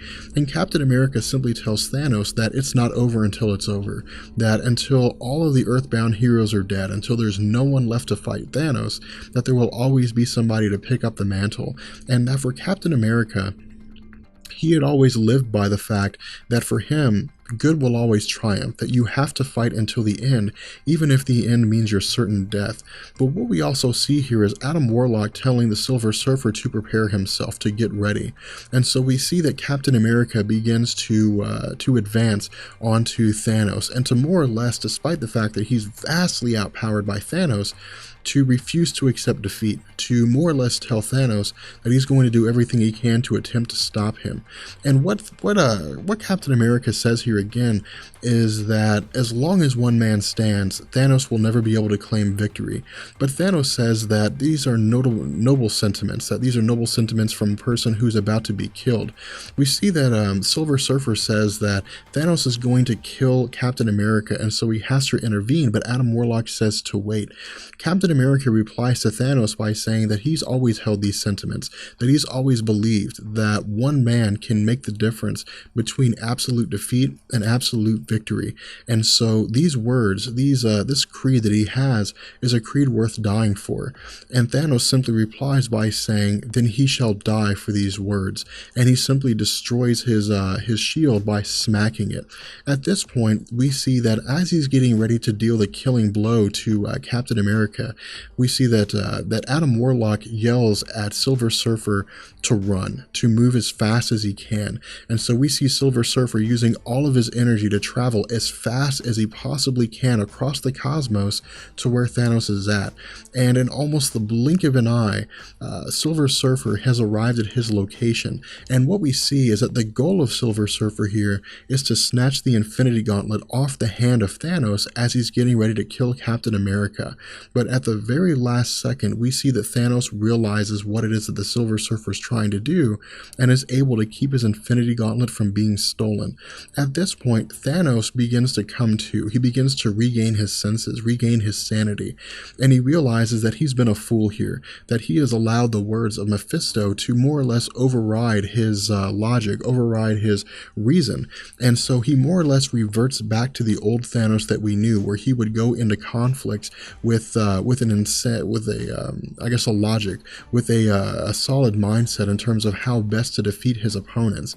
And so what he says is that he almost lost it all due to his arrogance, due to his insanity. He almost lost the Infinity Gauntlet, and so he wills himself back to full power. He wills himself back to being able to manipulate all of the power that the Infinity Gauntlet possesses.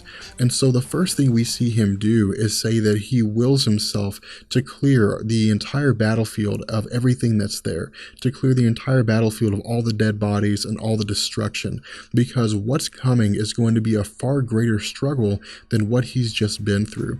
Adam Warlock begins to comment and say that they tried to do it the easy way and they failed. And so now the conflict is coming that he tried to avoid. The conflict is coming that he didn't want to have, because it's a conflict that the universe may not survive. And so he calls on eternity and the rest of the cosmic entities. So it's finally here, after a week and a half of waiting, which you guys have been so patient for. We're finally getting back into the Infinity Gauntlet series, and we're picking up with issue number 5. But in order to refresh you guys, in order to make sure that you guys recall where it was that we left off, we're going to touch back on issue number 4. And what we had seen with issue number 4 was that the Earthbound superheroes had engaged Thanos in conflict. And as we had seen, Thanos was able to make quick work of the Earthbound superheroes. And this was for a singular purpose. It was designed to be a diversion, as Adam Warlock had explained it to us.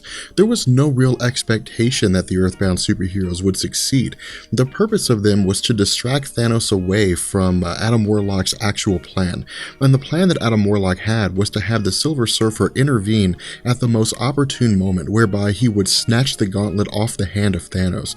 But as we had seen, Thanos was able to keep this from happening at the very last second and retain the Infinity Gauntlet for himself.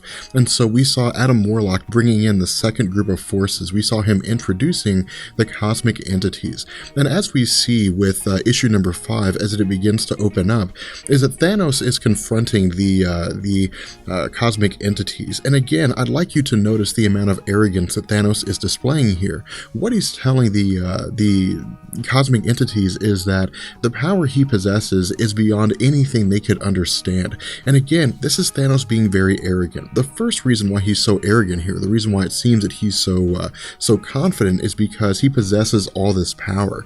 But the other reason here is because he does not necessarily have the same wisdom that a lot of these cosmic entities have, because they've been in existence since the dawn of existence in this reality, because they're manifestations, various representations of reality. For example, eternity being the very representation of the essence of everything within the cosmos. The ongoings of reality itself, of course, has existed since the dawn of reality. So we've seen countless civilizations and countless organisms come into existence and then die. And so for Thanos to appear and to say he knows more than they do is quite an arrogant thing to say. What we also see is that Mephisto is being a little manipulative here. And again, we'll see later on that Mephisto has his own machinations in terms of his involvement with Thanos. But we see that Mephisto is more or less poking fun at Eros. He's talking to Eros about how Thanos, with his absolute power, is most likely going to unleash it in its full force in order to either demonstrate his power to the cosmic entities, or it's going to be necessary for him to defeat the cosmic entities.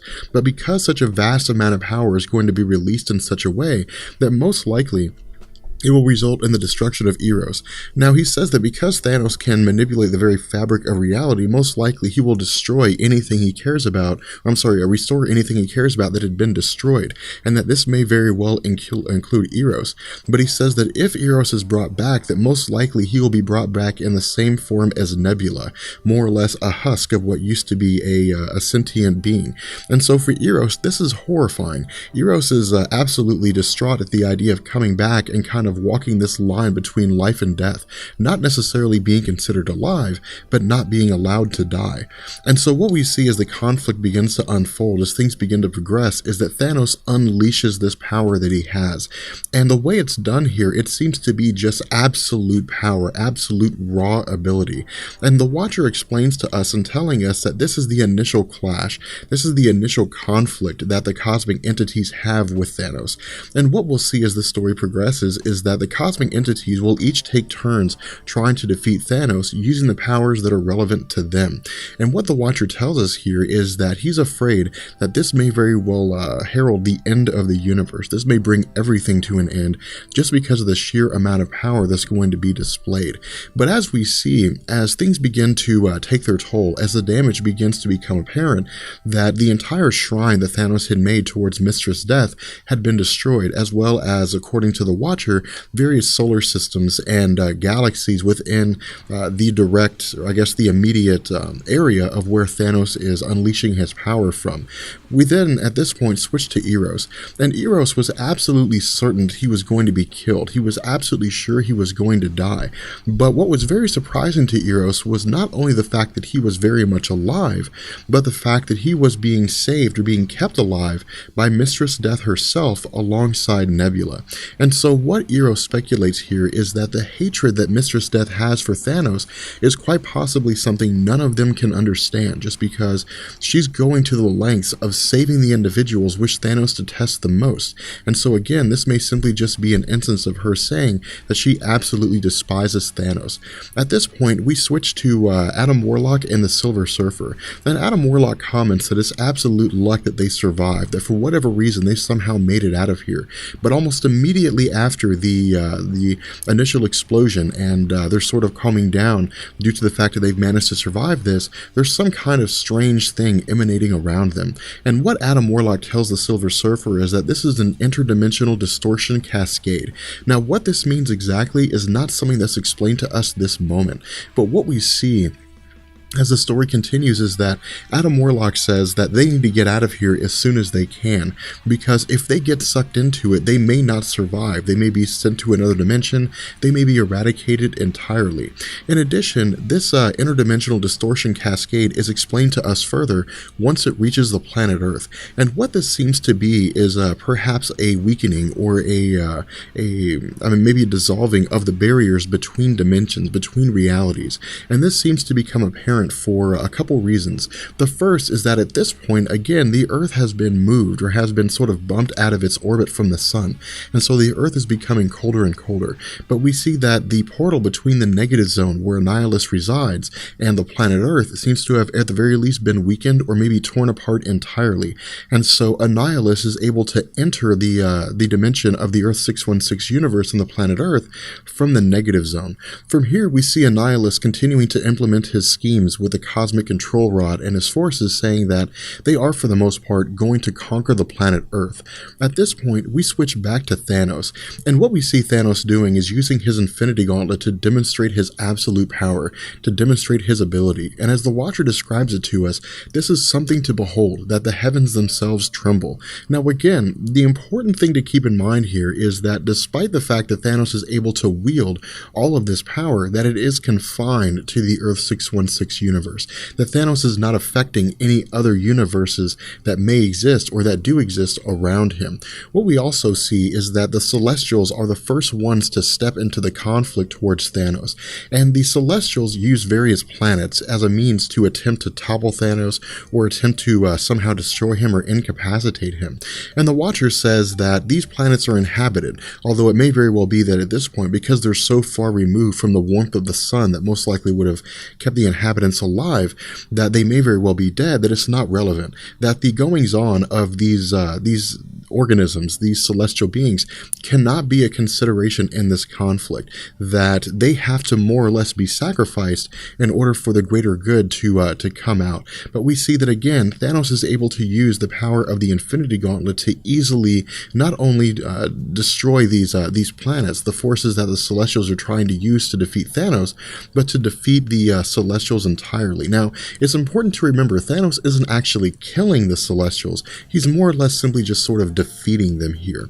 The next group up is, or I guess the next individual up, is Kronos. And again, Kronos is able to manipulate the very fabric of time, and this is what he attempts to do with Thanos. He attempts to maybe somehow bury Thanos within the depths of time, as the Watcher explains it to us, or to maybe send him to a place in time where he doesn't know where he is, or doesn't know how to get back. But again, because Thanos is able to manipulate all facets of time, he immediately travels back to the present, and he more or less is able to defeat Kronos. He's more or less able to do whatever it is that he has to do in order to incapacitate Kronos.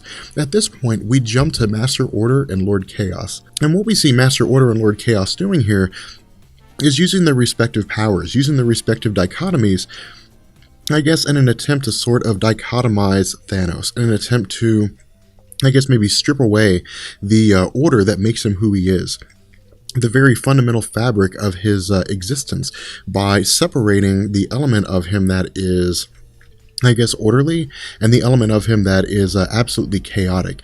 Now, what would actually happen in this, whether or not he would simply just split into two separate beings, or he would more or less be a representation of what would happen if matter met antimatter and he would simply just cease to exist, is something that we don't know, because what we see is that Thanos is very easily able to defeat Master Order and Lord Chaos.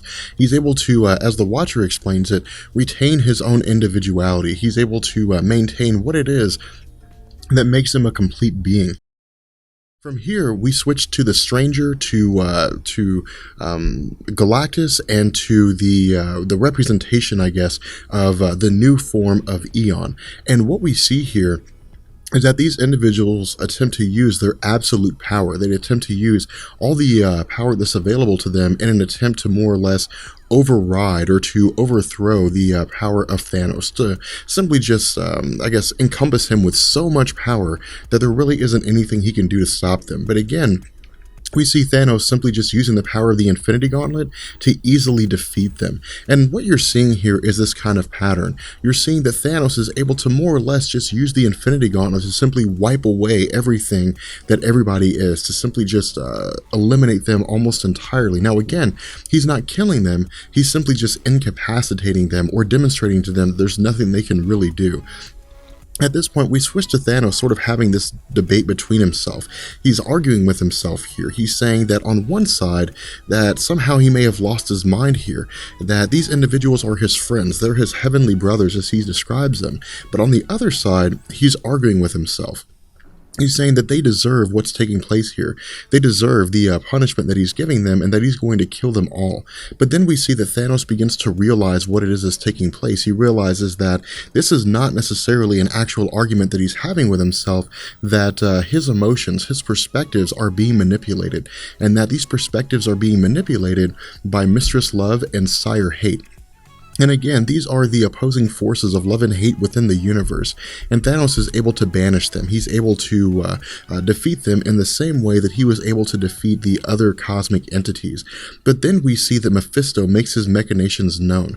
Mephisto surrounds Thanos with Hell's fire, and when he does, he leaps at Thanos and attempts to remove his Infinity Gauntlet. And Thanos is actually a little surprised by this. He's a little shocked to see that Mephisto is attempting to manipulate him. Now, whether or not this is because Thanos is simply just never really taken the time to read the mind of Mephisto, or because Mephisto is somehow able to shield his mind from Thanos, is something that we don't know. But given the fact that Thanos has the Mind Gem and has absolute power over the minds of others, we're most likely led to believe that Thanos had simply just not questioned the allegiance of Mephisto. And again, this is most likely pointing to the arrogance that Thanos had, that anyone who's going to side with him sides with him because they realize how powerful that he is, and it would be foolish for them to do anything otherwise. From here, we see that Thanos is again able to easily overpower Mephisto, and is in the process, or I guess is preparing to kill Mephisto for his actions. But before he can actually kill Mephisto, we see that the two of them are separated by the actions of a third party. And what we see is that Mistress Death has intervened on behalf of Mephisto and saved his life by more or less pushing Thanos out of the way. And Thanos feels betrayed here. He feels angry here because for him, this is the ultimate step that Mistress Death has taken to demonstrate that not only has he not gained her affections, but that there's nothing he can really do here in this circumstance, as it appears, to please her. Thanos says that he offered her the universe, that he did everything he could to make her happy, but she simply just couldn't accept it. At this point, we see the cosmic entities using their power alongside Mephisto and Mistress Death to I guess intervene while he's distracted, and to blast them with the, I guess, all of their combined powers. But again, Thanos recognizes what it is that's taking place here and immediately overpowers all of them. And when he does, he imprisons them. He places them in some kind of a cosmic stasis. Now, most likely, as is displayed here, or at least as we can see, they may simply just be temporarily, I guess, paralyzed or temporarily imprisoned, but they're not making any effort to escape their bonds. They're not making any effort to escape their struggle. And so it seems as though that for the most part, he's imprisoned and frozen them. So whether or not they actually know what's going on here is something that we don't really know anything about. We're simply just aware that they're frozen in place. And so what Thanos says is that this is the best way for things to function at the moment, that he simply just needs time to focus. He needs time to be unburdened with the emotions of his feelings of betrayal by Mistress Death, and to simply take the time and the logic to decide what his next step will be.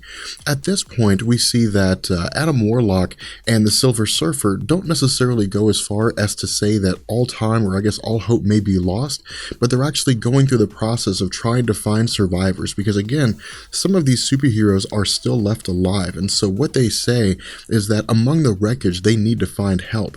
But among the planets that have been destroyed here are some, or I guess at least one planet that the Silver Surfer recognizes, and the Silver Surfer says that he'd visited this planet before. Whether or not it was something he had done on behalf of Thanos or something he was just curious about seeing isn't explained to us, but he says they have to search for these individuals. They have to search for these survivors among the wreckage. Adam Warlock initially advises against it, but the Silver Surfer says that this is an instance whereby he is not going to heed the advice of Adam Warlock, that the desire to protect those that are unable to save themselves as a result of the conflict overrides the fact that they need to sort of regather forces here. But what we see as Adam Warlock and the Silver Surfer approach this planet is that there is no one left, that all these individuals are dead. All these beings that existed on this planet are completely ended, or I guess completely destroyed. From here we see that the Silver Surfer actually takes this quite hard. The Silver Surfer, as is explained by Adam Warlock, is an individual, despite his vast powers, that functions in the same capacity for the most part as other sentient beings, in that he feels love, he feels hate, he feels remorse. And this is a very overwhelming experience for the Silver Surfer to know that the entire inhabitants of this planet have been destroyed in the midst of all this chaos. And so the Silver Surfer says this needs to end. Adam Warlock agrees here. Adam Warlock says that Thanos is Annihilus, and that in order for this conflict to come to an end, that he has to be defeated entirely, otherwise he will eliminate all life in the universe. Not necessarily because he's looking to appease Mistress Death anymore, but because he is in effect a heartbroken being, and will lash out at virtually everybody. From this point, we see that Eternity has now joined the fray, and Eternity is, as we know, the most powerful of the cosmic entities, and so this conflict between Thanos and Eternity will, for the most part, tell us exactly who it is that is more powerful here, whether or not it's Thanos using his Infinity Gauntlet, or Eternity using the vast power of the very fabric of the Earth 616 universe within itself as a means to combat Thanos. What we see Thanos saying here is that the prize that awaits him with defeating Eternity is something he has struggled for. The absolute authority of power within the universe is something he has strived for, and this, as he explains to us, is the actual result of his plan. This is really what he was looking for when he went about the process of capturing the Infinity Gems. And what we see is that Eternity simply tells Thanos to prepare himself, to defend himself. But before we actually see what takes place between the two of them, there's some kind of an explosion or some kind of conflict, and all we see is a bright light with Adam Warlock and Silver Surfer saying that this can't be the end. This can't be the end of the universe, but that this conflict has to somehow come to an end entirely. From here, we see the Silver Surfer and Adam Warlock more or less surprised by what it is that's going on, and Adam Warlock says that the end of this battle has more or less already been decided. Silver Surfer asks how it is that Adam Warlock knows this, and Adam Warlock says that he's linked to the Infinity Gems in ways that even he doesn't understand. And so the question that's asked here by the Silver Surfer is, who's come out on top here?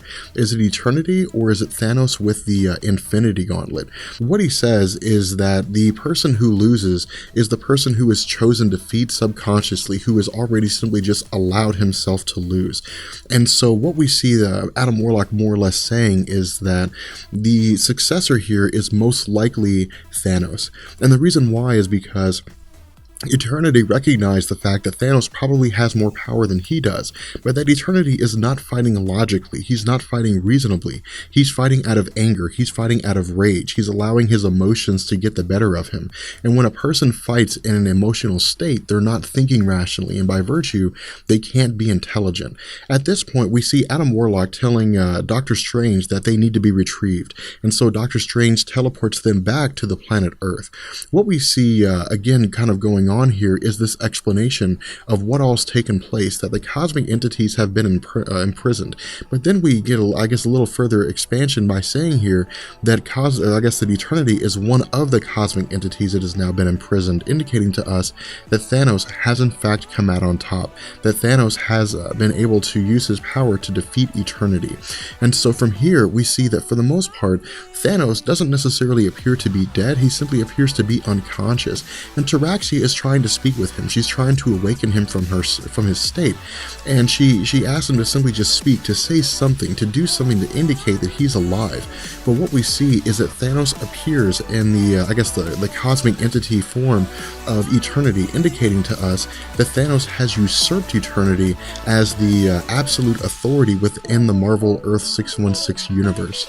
From here, we're going to bring the first part of video number 5, or I guess of Infinity Gauntlet number 5, to an end, and we'll pick up in the next video when we see this sort of panic taking place, and we see that the defeat of Thanos comes from what we would consider to be the most unlikely person, the one person that none of us had really considered to be a threat at this particular point in time. So as we pick up with the second half of Infinity Gauntlet issue number 5, we're actually going to see things move at a pretty quick pace. In addition, we're going to see the circumstances begin to flip on Thanos. And again, this is all tied to Thanos' arrogance, because what we see taking place here is that the Watcher is informing us that Thanos has usurped the role of eternity. And so within the Earth 616 universe, Thanos reigns supreme. Thanos has absolute power, and Thanos comments on this. Thanos responds to Terraxia when she asks him about his body, and he says it's no longer needed, that he's rid himself of something as base as flesh, and that he's rid himself of all vulnerability. And the Watcher comments, the Watcher says that because Thanos has absolute power within this universe, that Thanos can virtually change anything he wants to, that the Earth 616 universe is subject to his every whim, and that this may very well lead to the destruction of the universe, or even if it doesn't, it may lead to the universe being, irrevocably changed. But what we see taking place here is that, again, Thanos' arrogance has gotten the best of him, that in Thanos failing to more or less keep things in check, that he has succumbed to the fact that there are individuals out there, despite the fact that they're only mortal, that do have the ability to defeat him. And the reason for this is because while Thanos is swept up in the idea of having absolute power, he fails to realize that Nebula has her own thoughts and her own emotions, that Nebula, despite the fact that she's somewhat of a husk, has this understanding that Thanos wielding absolute power with the Infinity Gauntlet could simply just be seized from him if she chose to do so. And that's what she does. What we see is that almost immediately after Thanos usurps the role of eternity, and while everybody else is distracted, Nebula takes the chance to take the Infinity Gauntlet from Thanos. And when she does, Thanos reverts back to his normal form. He loses this absolute power. Terraxia initially tries to intervene here. She tries to stop Nebula, but she's not able to. And so what we see is that Nebula, using the Infinity Gauntlet, restores herself back to her previous form, back to the point in which she is a normal, healthy being. And so she sort of taunts Thanos here. She tells Thanos that the mantle of absolute power rests on new shoulders, that she is in fact the one that wields absolute power. And what she tells Thanos is that of all the things that she could do with the Infinity Gauntlet, the one thing she wants to do most at this moment is to get revenge on Thanos. And so what she does is she banishes Thanos and Terraxia into deep space. From here, we transition back to Adam Warlock, the Silver Surfer, and Doctor Strange in the residence of Doctor Strange. And Adam Warlock immediately realizes that the Infinity Gauntlet has changed hands, that Thanos is no longer in possession of it. And so what he says here is that things have gone from bad to worse. Now, why this has happened is something that we won't fully understand for the next little bit, but Adam Warlock simply gives us a brief explanation by saying that Nebula, as a result of her experience walking the line between life and death, in addition to the past experiences she has had, has left her in a state of total derangement and pain and anguish. And so as a result, she could very well just destroy the universe without really intending to. And so what we see is Adam Warlock telling Doctor Strange that they need his mystic powers. From here, we transition back to Thanos and Terraxia. And what we see Thanos doing here is, I guess, lamenting in a way, is more or less remorsing over the fact that Terraxia has died. And the reason why is because while Thanos had created Terraxia using the power of the Infinity Gauntlet, he had not created her in a way to where she could survive deep space. And so she's not able to survive. She has in fact died as a result of her inability to presumably breathe outside of the protection of the shrine he had created for Mistress Death. And so Thanos feels left alone. He feels like he's the only one left. And for the most part, he's beginning to think about this. He's beginning to draw on the experience of losing an individual that he held most dearly when a portal opens beneath him, and the gravity on the other side of the portal pulls him through. Once Thanos gets through the portal, what we see is that he's joining Adam Warlock, the Silver Surfer, and Doctor Strange, again within the residence of Doctor Strange. And the immediate reaction of the Silver Surfer is to attack Thanos. And again, the reason why here is because the Silver Surfer, despite the fact that he had led Galactus to various planets, had always led Galactus to uninhabited planets after the Silver Surfer's encounter with the Fantastic Four. And so he views Thanos as a person beyond any sort of remorse, a person beyond any ability to, I guess, maybe make up for, or I guess to atone for his actions. And so he feels as though the only thing that can be done here is to destroy Thanos. But I would also go as far as to say that there's a little bit of revenge here too, in the sense that Thanos had killed helpless beings. Now, initially, Doctor Strange tries to intervene, but Adam Warlock tells him to stay back because the power between the Silver Surfer and Thanos is more than Adam Warlock or Doctor Strange can deal with. And so Adam Warlock tells Doctor Strange to summon help. Doctor Strange says he's ahead of Adam Warlock here, and what we see is that Doctor Strange opens a portal, and when he does, he retrieves the only 5 superheroes that had survived the encounter with Thanos, and these superheroes being Eric Masterson as Thor, the Incredible Hulk, Firelord, Doctor Doom, and Drax the Destroyer. And when they arrive, they're able to pull Thanos and the Silver Surfer apart. Adam Warlock begins to comment and say that the whole reason why Thanos is here is to help them save the universe from destruction. And what Thanos does is he gives us an explanation as to why it is the Infinity Gauntlet is in such dangerous hands in the possession of Nebula. What Thanos tells us here is that it's not enough to simply just wield the Infinity Gauntlet, that the Infinity Gauntlet has an intense toll, or takes an intense toll, on the mind of the person who wields it, and that Thanos, by virtue of his intellect and his past experiences, in addition to the fact that he is a hybrid of I guess, deviant and eternal genes of sorts, was able to manipulate the Infinity Gauntlet in such a way to where he could control it more or less. But that Nebula doesn't have this. Nebula does not have the intellect to withstand the overwhelming sensations that the Infinity Gauntlet brings to her. She doesn't have the mental fortitude to withstand the sudden rush of the recognition of all life in the universe, the sudden rush of the knowledge of knowing that everything is within her control. And so because of this, her mind, as fragile as it is, may very well crack. And when it does, she may subconsciously destroy the universe and everybody in it. And so what we see is that we transition back to Adam Warlock, and we see Adam Warlock more or less asking everybody if they agree to the plan that he's created. Now, at the moment, we don't know what this plan is, and we actually won't find out what it is until Infinity Gauntlet issue number 6. And when Adam Warlock and Thanos are alone, Thanos asks Adam Warlock what it is that he wants. And Adam Warlock says that they need Thanos' help, that it's not simply as though Thanos can or cannot choose, that the plan cannot go through if Thanos doesn't agree to assist them.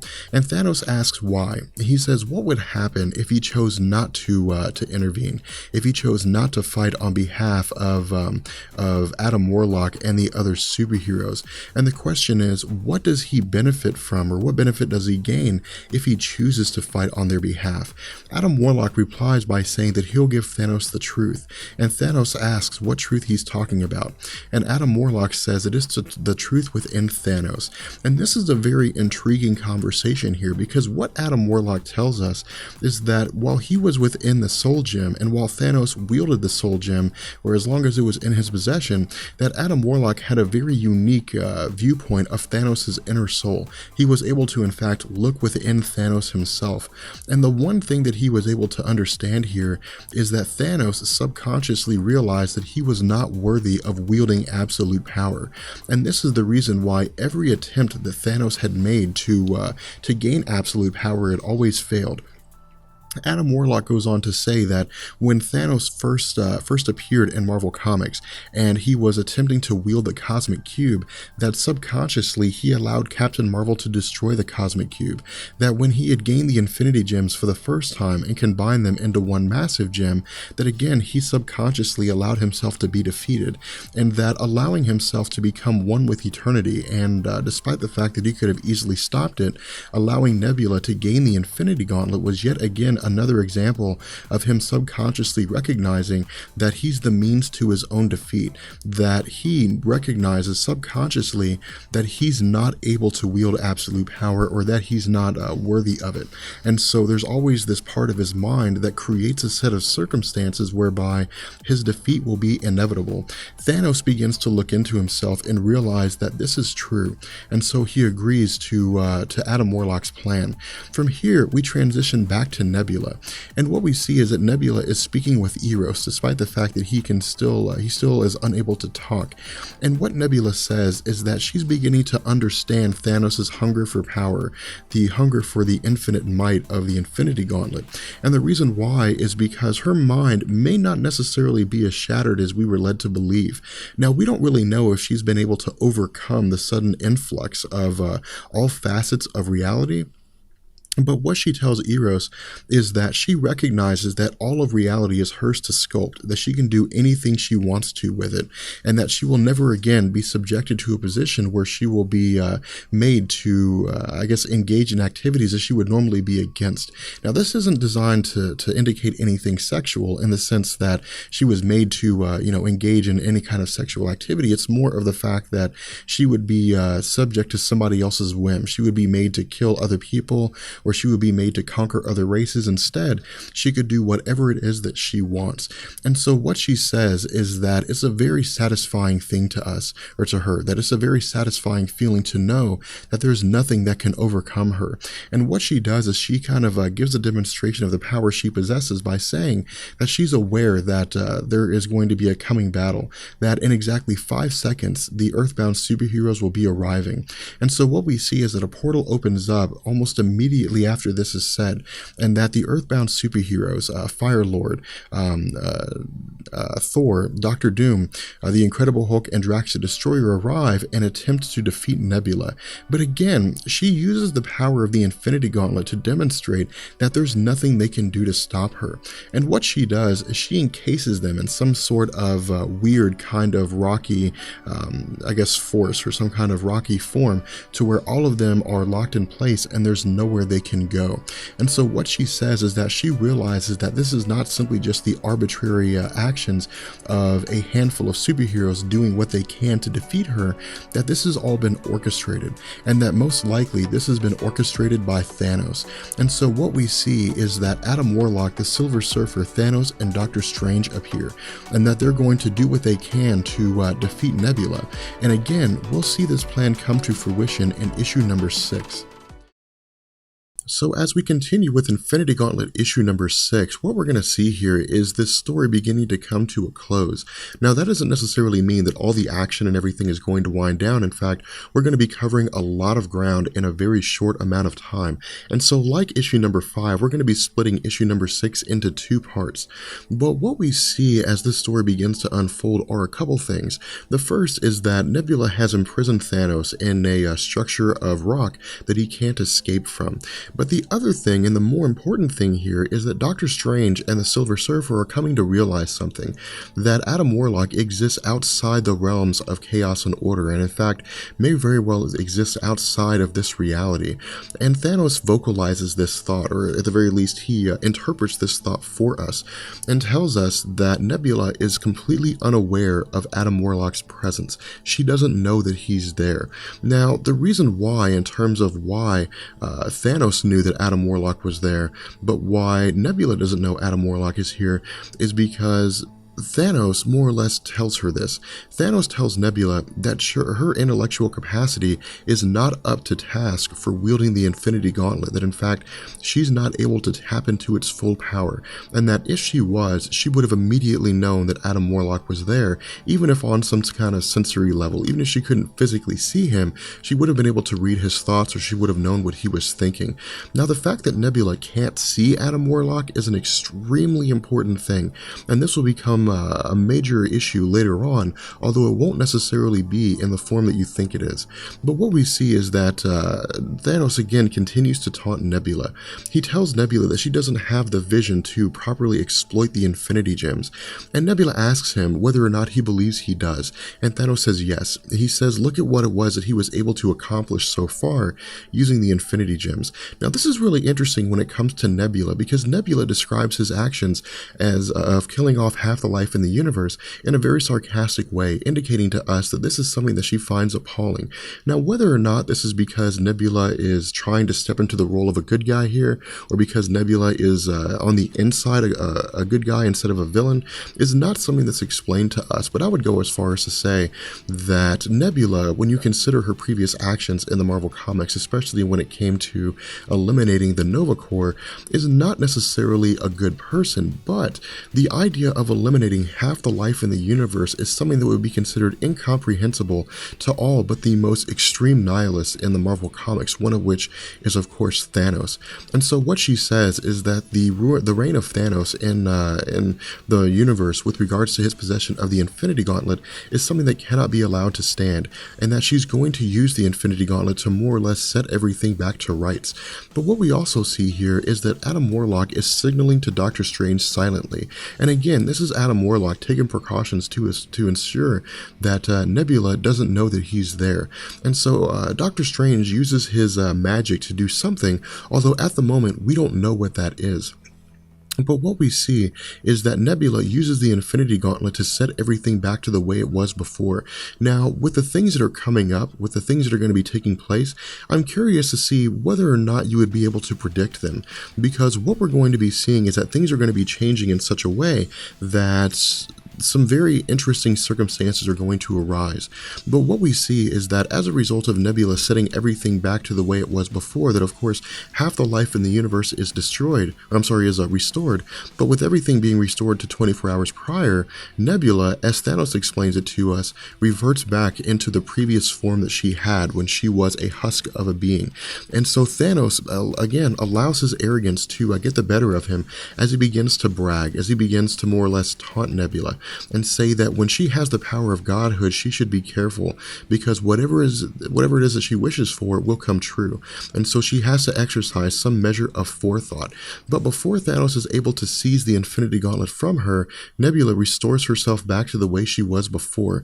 And again, what she does is she allows her arrogance to get the better of her, as she begins to taunt Thanos and re-imprison Thanos in saying that the mistake that he made was allowing himself to be arrogant, was allowing himself to believe that because she had been reverted back to her former form, that she would not be able to revert herself back, or I guess restore herself back to normal. But what we also see is that Adam Warlock appears to be reaching for the Infinity Gauntlet. Now, what it is that he intends to do here is something we're not entirely sure of, although we're more or less led to believe that maybe he's going to take this chance while she's talking to strip her of the Infinity Gauntlet. But what Adam Warlock does here is it seems as though he touches the Infinity Gauntlet. He touches the gem on the back of the hand. And when he does, the Silver Surfer is blasted with some form of energy. And what we also see is that as a result of her actions with restoring everything back to the way it was before, that the shrine of Mistress Death is no longer there. And so they're more or less just standing on an asteroid, which presumably was what Thanos had used to create the shrine of Mistress Death. And again, Nebula is demonstrating the fact that she doesn't know that Adam Warlock was here, and the fact that she doesn't know that he's left, that he's no longer in the scene anymore. And so what she asks is how it is that Doctor Strange and the Silver Surfer are still there when presumably they should have been destroyed. And so what she recognizes here, what she more or less theorizes here, is that this presumably was due to the actions of Doctor Strange. This was due to the actions of him intervening against her will. And so what she does is she imprisons the hands of Doctor Strange to keep him from being able to use his magic. But what we see Thanos commenting on here is telling Nebula that it was another error in judgment, that she had yet again screwed up, and that it's something that she has been fortunate about so far, that the errors in her judgment haven't necessarily been major. But what she's about to learn is the fact that when she set everything back to 24 hours prior, that she didn't fully think it through. And the reason why is because 24 hours prior to the current events, the cosmic entities were not imprisoned. They were still free. And so what we see is that the cosmic entities have now been released from their binds. And more or less what's going to take place is an attempt by the cosmic entities to destroy Nebula. But what we see is that we transition back to the Soul World, to inside of the Soul Gem with Adam Warlock and the Silver Surfer. And it appears as though when the Silver Surfer was struck by some form of energy from the Gauntlet, that it may not necessarily have been a killing blow from Nebula, more so than Adam Warlock entering the Soul Gem and pulling the Silver Surfer in with him. And what the Silver Surfer asks Adam Warlock here is why they're back in Soul World, why they're back inside of the Soul Gem. And what Adam Warlock says here is that his power is greatest within the Soul Gem, that he is bound to the Soul Gem in ways that he's not fully understanding of, but that it's such a bind that it allows him to utilize his full potential. Now, the reason for this goes all the way back to the very beginnings of Adam Warlock, when he was given the Soul Gem by the High Evolutionary in an attempt to take back the Counter-Earth. But that's, of course, a story that we're not necessarily going to get into. But what we see Adam Warlock saying here is, I guess, explaining to the Silver Surfer what he had previously explained to Thanos, or what we were already aware of, that in order for Adam Warlock to successfully bring an end to the Infinity Gauntlet event, that the Infinity Gauntlet had to change hands, that it had to leave Thanos' hands and go into the hands of somebody else. Now, whether or not it was going to be Nebula or whether it had to be somebody else is something that's not explained to us, and in this instance, I don't really think it really matters. But what Adam Warlock says is that Nebula's confusion here, the fact that she is overwhelmed for the most part due to the, I guess, sensory input of the Infinity Gauntlet, of all the facets of reality, in addition to her recognition of newfound power, led her in a place where it was very easy to take advantage of that. It was very easy to use that to their advantage. And so what we see is that the Silver Surfer realizes that Adam Warlock knew that Thanos was going to lose the Infinity Gauntlet. And so the question is, what are they going to do now? What's going to take place? And Adam Warlock simply says that he's going to do what needs to be done, and that in order for this to succeed, he's going to need the Silver Surfer as a spiritual anchor. From here, we transition back to Nebula, and what we see is that Galactus and Eon and the Celestials and various other cosmic beings are using their power to attempt to overpower Nebula. And again, Nebula is able to use the Infinity Gauntlet, even if only on a base level, and Thanos explains this to us. Thanos tells us that even a bumbling idiot, for the most part, would be able to use the extreme power of the Infinity Gauntlet to override the power of the cosmic entities, just because of the fact that even on a subconscious level, they would simply just not want to be defeated, and so the Infinity Gauntlet would exercise that power accordingly. But what we learn is that, again, Thanos is commenting on the fact that Nebula, using the infinite power of the Infinity Gauntlet, is able to easily overpower the cosmic entities. She's able to defeat them readily. And what we see is that, for the most part, the cosmic entities appear to be entirely imprisoned. They appear to be cast into some form of stone and completely locked up. And what we also see taking place here is that Nebula is more or less stating that her reign of supremacy is just beginning, that her reign of omnipotence has just started, and that she's going to be effectively taking over everything. Now, what we see is that she's telling Thanos that he is going to be able to bear witness to a new astral dynasty. He's going to be able to bear witness to the new reality that she is creating, and that there's going to be a whole new era ushered in with regards to the Earth 616 universe. Then we see Thanos saying, "Let there be something," and Adam Warlock says, "Disharmony." And this is very interesting here, because what Adam Warlock has done here is he's more or less merged himself with the Soul Gem. And by merging himself with the Soul Gem, he has reached out to the other 5 gems. And when he reached out to the other 5 Infinity Gems, he forced them to feed back onto Nebula. And when this happened, the Infinity Gauntlet became more than Nebula could bear, and so Nebula threw the Infinity Gauntlet down. And so at this point, there's no one in possession of absolute power. Everybody has a base set of abilities. At this point, we learn what it was that Doctor Strange was doing when he was using his powers. And what he had done is that when everything was set back to normal, that the Earthbound superheroes had all been restored, and they were set back to their previous forms. And so he's called in some of the more prominent members, some of the more powerful and strong members of the Earthbound superheroes, which of course include Eric Masterson as Thor, Drax the Destroyer, and the Incredible Hulk, along with Eros. And he opens a portal to allow them to enter. But what we also see here is that Thanos has broken free of his binds. And for the most part, this is a very interesting set of circumstances, because what we're going to be seeing is that while Doctor Strange uses his power to attempt to confine the Infinity Gauntlet, that Nebula knocks him off guard. And when she does, the bauble, or I guess the bubble that encloses the Infinity Gauntlet, goes away. And so we see in effect this mad dash for absolute power. We see everybody rushing to try to gain this Infinity Gauntlet. We see that the Incredible Hulk is considering the Infinity Gauntlet for himself. Eros is trying to grab the gauntlet. Thanos is trying to grab the gauntlet, and Drax the Destroyer is trying to beat up the Incredible Hulk. What we also see is that amidst the conflict, amidst the fray, that Adam Warlock reemerges from the Soul Gem, and when he does, he takes possession of the Infinity Gauntlet, and he simply says, "Let the conflict end."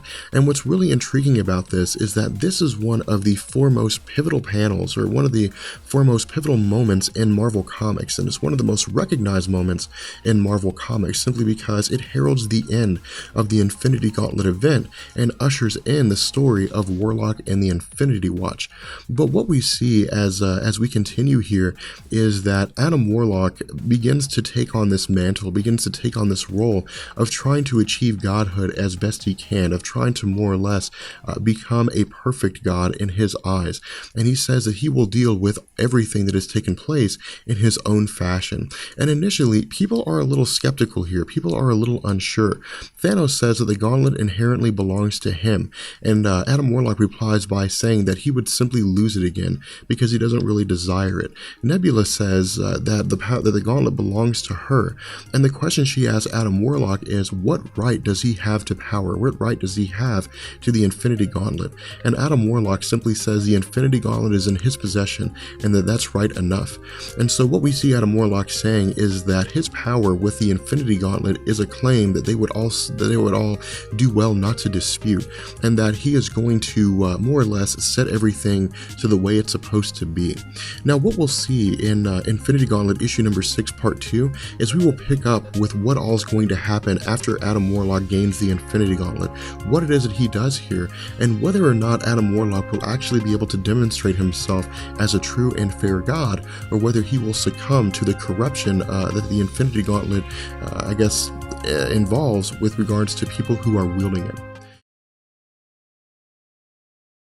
So with the second half of Infinity Gauntlet issue number 6, we get a conclusion to this story. We get an end to the Infinity Gauntlet event.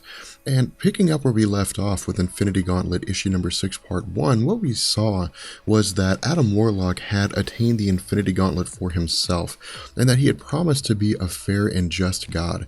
And so what we see Adam Warlock saying here is that he promises to use this power wisely, that he promises not to abuse this power in the same fashion that Nebula or Thanos had.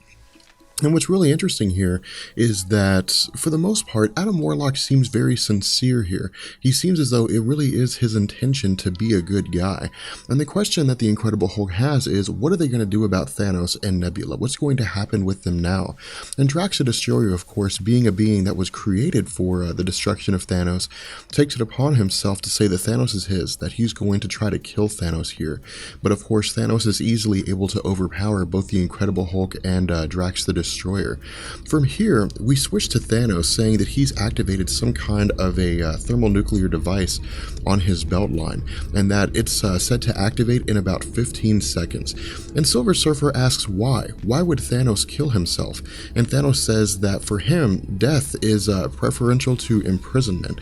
Now, he doesn't really explicitly say this, but I would even go as far as to speculate that for Thanos, if he were to die, he would find absolute happiness within the realm of Mistress Death. But again, every instance that we've seen with Thanos where he has gone after Mistress Death has always been an attempt to be by her side, to be her equal, more so than a person who simply just exists inside her realm.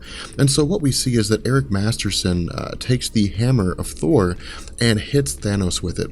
And when he does, Thanos is knocked away from the newly restored shrine of Mistress Death and out into the depths of space, where he explodes, presumably killing him. And this is what everybody takes on. Everybody takes on this mantle that Thanos has been killed, that Thanos is now dead. He's no longer part of this conflict anymore. And so we see that Eros steps up and says that as a member or representative of the state of Titan, that he's taking custody of Nebula for himself. And Eros has grounds to do this because, again, as far as everybody here knows, Nebula is a relative of Thanos. And so by extension, she's a relative of Eros, and so Eros is for the most part just settling family issues here. And so Adam Warlock agrees with this. Adam Warlock says that's fine, and he teleports Eros, Drax the Destroyer, Nebula away, but then also teleports the Incredible Hulk away, presumably back to the planet Earth. And so the only people that we have left are the Silver Surfer, Eric Masterson, and Doctor Strange. And the question that's asked here by the Silver Surfer is why? Why are they still here when everybody else has been sent away? And Adam Warlock says that they have gazed into the depths of his heart. They know him the way nobody else does. And for the most part, Adam Warlock is saying here that they are the only individuals who know him well enough that when he says that he will be a god who can be trusted, that he means it. And so he sends them forward to tell other people this is true. And again, this is very much tapping into the element of Adam Warlock representing a Jesus Christ-like figure in Marvel Comics. Because again, if you go back and watch our discussion on Adam Warlock, if you go back and listen to what it was that we were saying, that Adam Warlock was introduced to us as a Christ-like figure. He had simply just emerged one day. He was created. He was, I guess, crucified by Man-Beast on the Counter-Earth during that storyline. And of course, he had resurrected himself on several occasions. And so this is tapping back into that in the same way that Jesus had informed his disciples that he was truly the Son of God and to go forth and to spread his word, that Adam Warlock is doing much the same thing. And for the most part, what we see is that these superheroes are kind of questioning this. They're saying, is this really true? Can they really go forward and say that Adam Warlock is a fair and true God? Because as Doctor Strange says, absolute power corrupts absolutely. And Adam Warlock asks them if the idea of replacing their chaos, the chaos that is their lives, with order, if it would be something unpalatable. And again, what we see is that they're reacting in such a way to where, for them, this is scary, that not only would their lives be irrevocably changed if Adam Warlock chose to do so, but that Adam Warlock looks at them as chaotic beings, and that his role is to replace their chaos with order, to, in effect, make the universe the way he sees fit. And so for them, they look at this as though he's taking the first few steps towards becoming corrupted by the power of the Infinity Gauntlet. But Adam Warlock is able to quell their concerns to a degree. He says that the distance between who he was now, or who he was then and who he is now, is something insurmountable, that not even he realizes the differences, and that he thought that he could speak with them and tell them that he would be fair. He thought that he could demonstrate that he would be a fair god, but that it doesn't seem as though they are willing to buy into this cause. And so what we see is that Adam Warlock teleports them away. At this point, we switch to Adam Warlock 60 days into the future with Gamora and Pip. And what Adam Warlock tells Pip is that they're going to meet someone. They're going to go on a journey.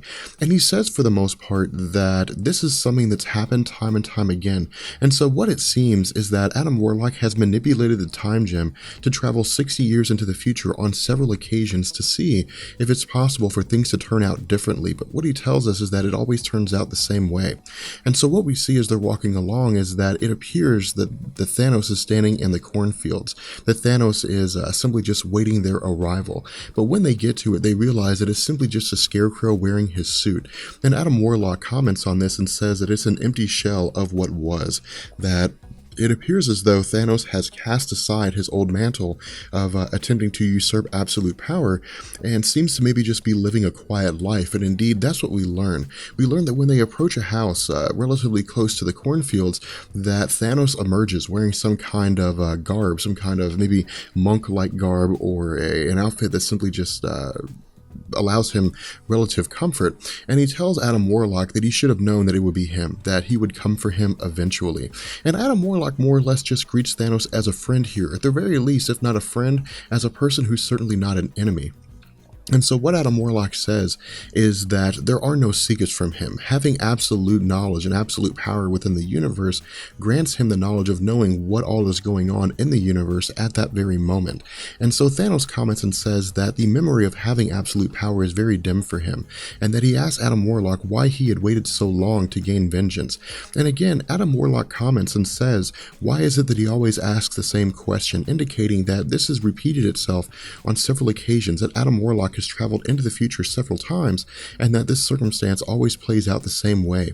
And Thanos seems to recognize this. Thanos says that he supposes that he always asks the same question, and that is a bit confusing, which of course tells us that Thanos, while he doesn't necessarily recall every facet of the Infinity Gauntlet event, at the very least remembers what it was like to hold that absolute power.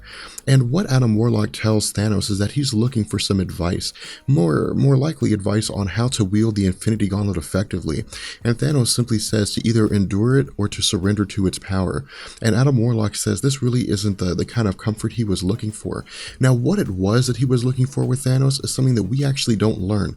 We don't learn what it was that he was trying to gain from Thanos here, what it was he was trying to get Thanos to say. All we know is that he went to Thanos for advice on what to do, and Thanos gave him a couple words that didn't really seem to comfort him that well. And so, for the most part, Adam Warlock, Gamora, and Pip take their leave. They choose to go ahead and leave Thanos to his thoughts. And what we see is that for the most part, Thanos is simply just living a quiet life here, that after everything that's gone on, after everything that has taken place, that Thanos is taking this time to, to collect himself, to decide what his next move is going to be, whether or not he's still going to continue his path for trying to gain absolute power again, or if he is simply just going to try to live a quiet life. And again, touching back on Thanos' character within the Marvel Universe, we learn, of course, later on that Thanos goes after the heart of the universe, which, of course, grants him absolute power once more. But for the most part, we're left with Thanos here on his personal thoughts, as he says that for the most part, he thinks that he came out on top with this particular event, that Adam Warlock is undergoing a process, that he's undergoing a change, and that he holds a heavy burden in the fact that he has absolute power, and so he has to constantly be on guard. He has to constantly be vigilant, because even the slightest subconscious thought could lead to the ruin of all. And so again, Thanos says that he doesn't envy Adam Warlock, and that at the end of the day, that after everything is all said and done, that Thanos came out on top here. Now, his statement in terms of coming out on top is twofold. The first half is that he's managed to eliminate the burden of absolute power. This is no longer something he has to deal with, and so his mind is at ease. But the other half, the second part of this, is that Adam Warlock is going to undergo something called called the Trial of Warlock, whereby he will be called before the living tribunal at the behest of the cosmic entity Eternity, along with the other cosmic entities, to determine whether or not he is capable of being able to wield the Infinity Gauntlet. With that being said, we're going to go ahead and bring this video to an end, and I really hope you guys enjoyed the Infinity Gauntlet story. It is, in fact, I would consider to be one of the absolute best stories to ever been created in the Marvel Comics events. With that being said, I will catch you guys later. Peace.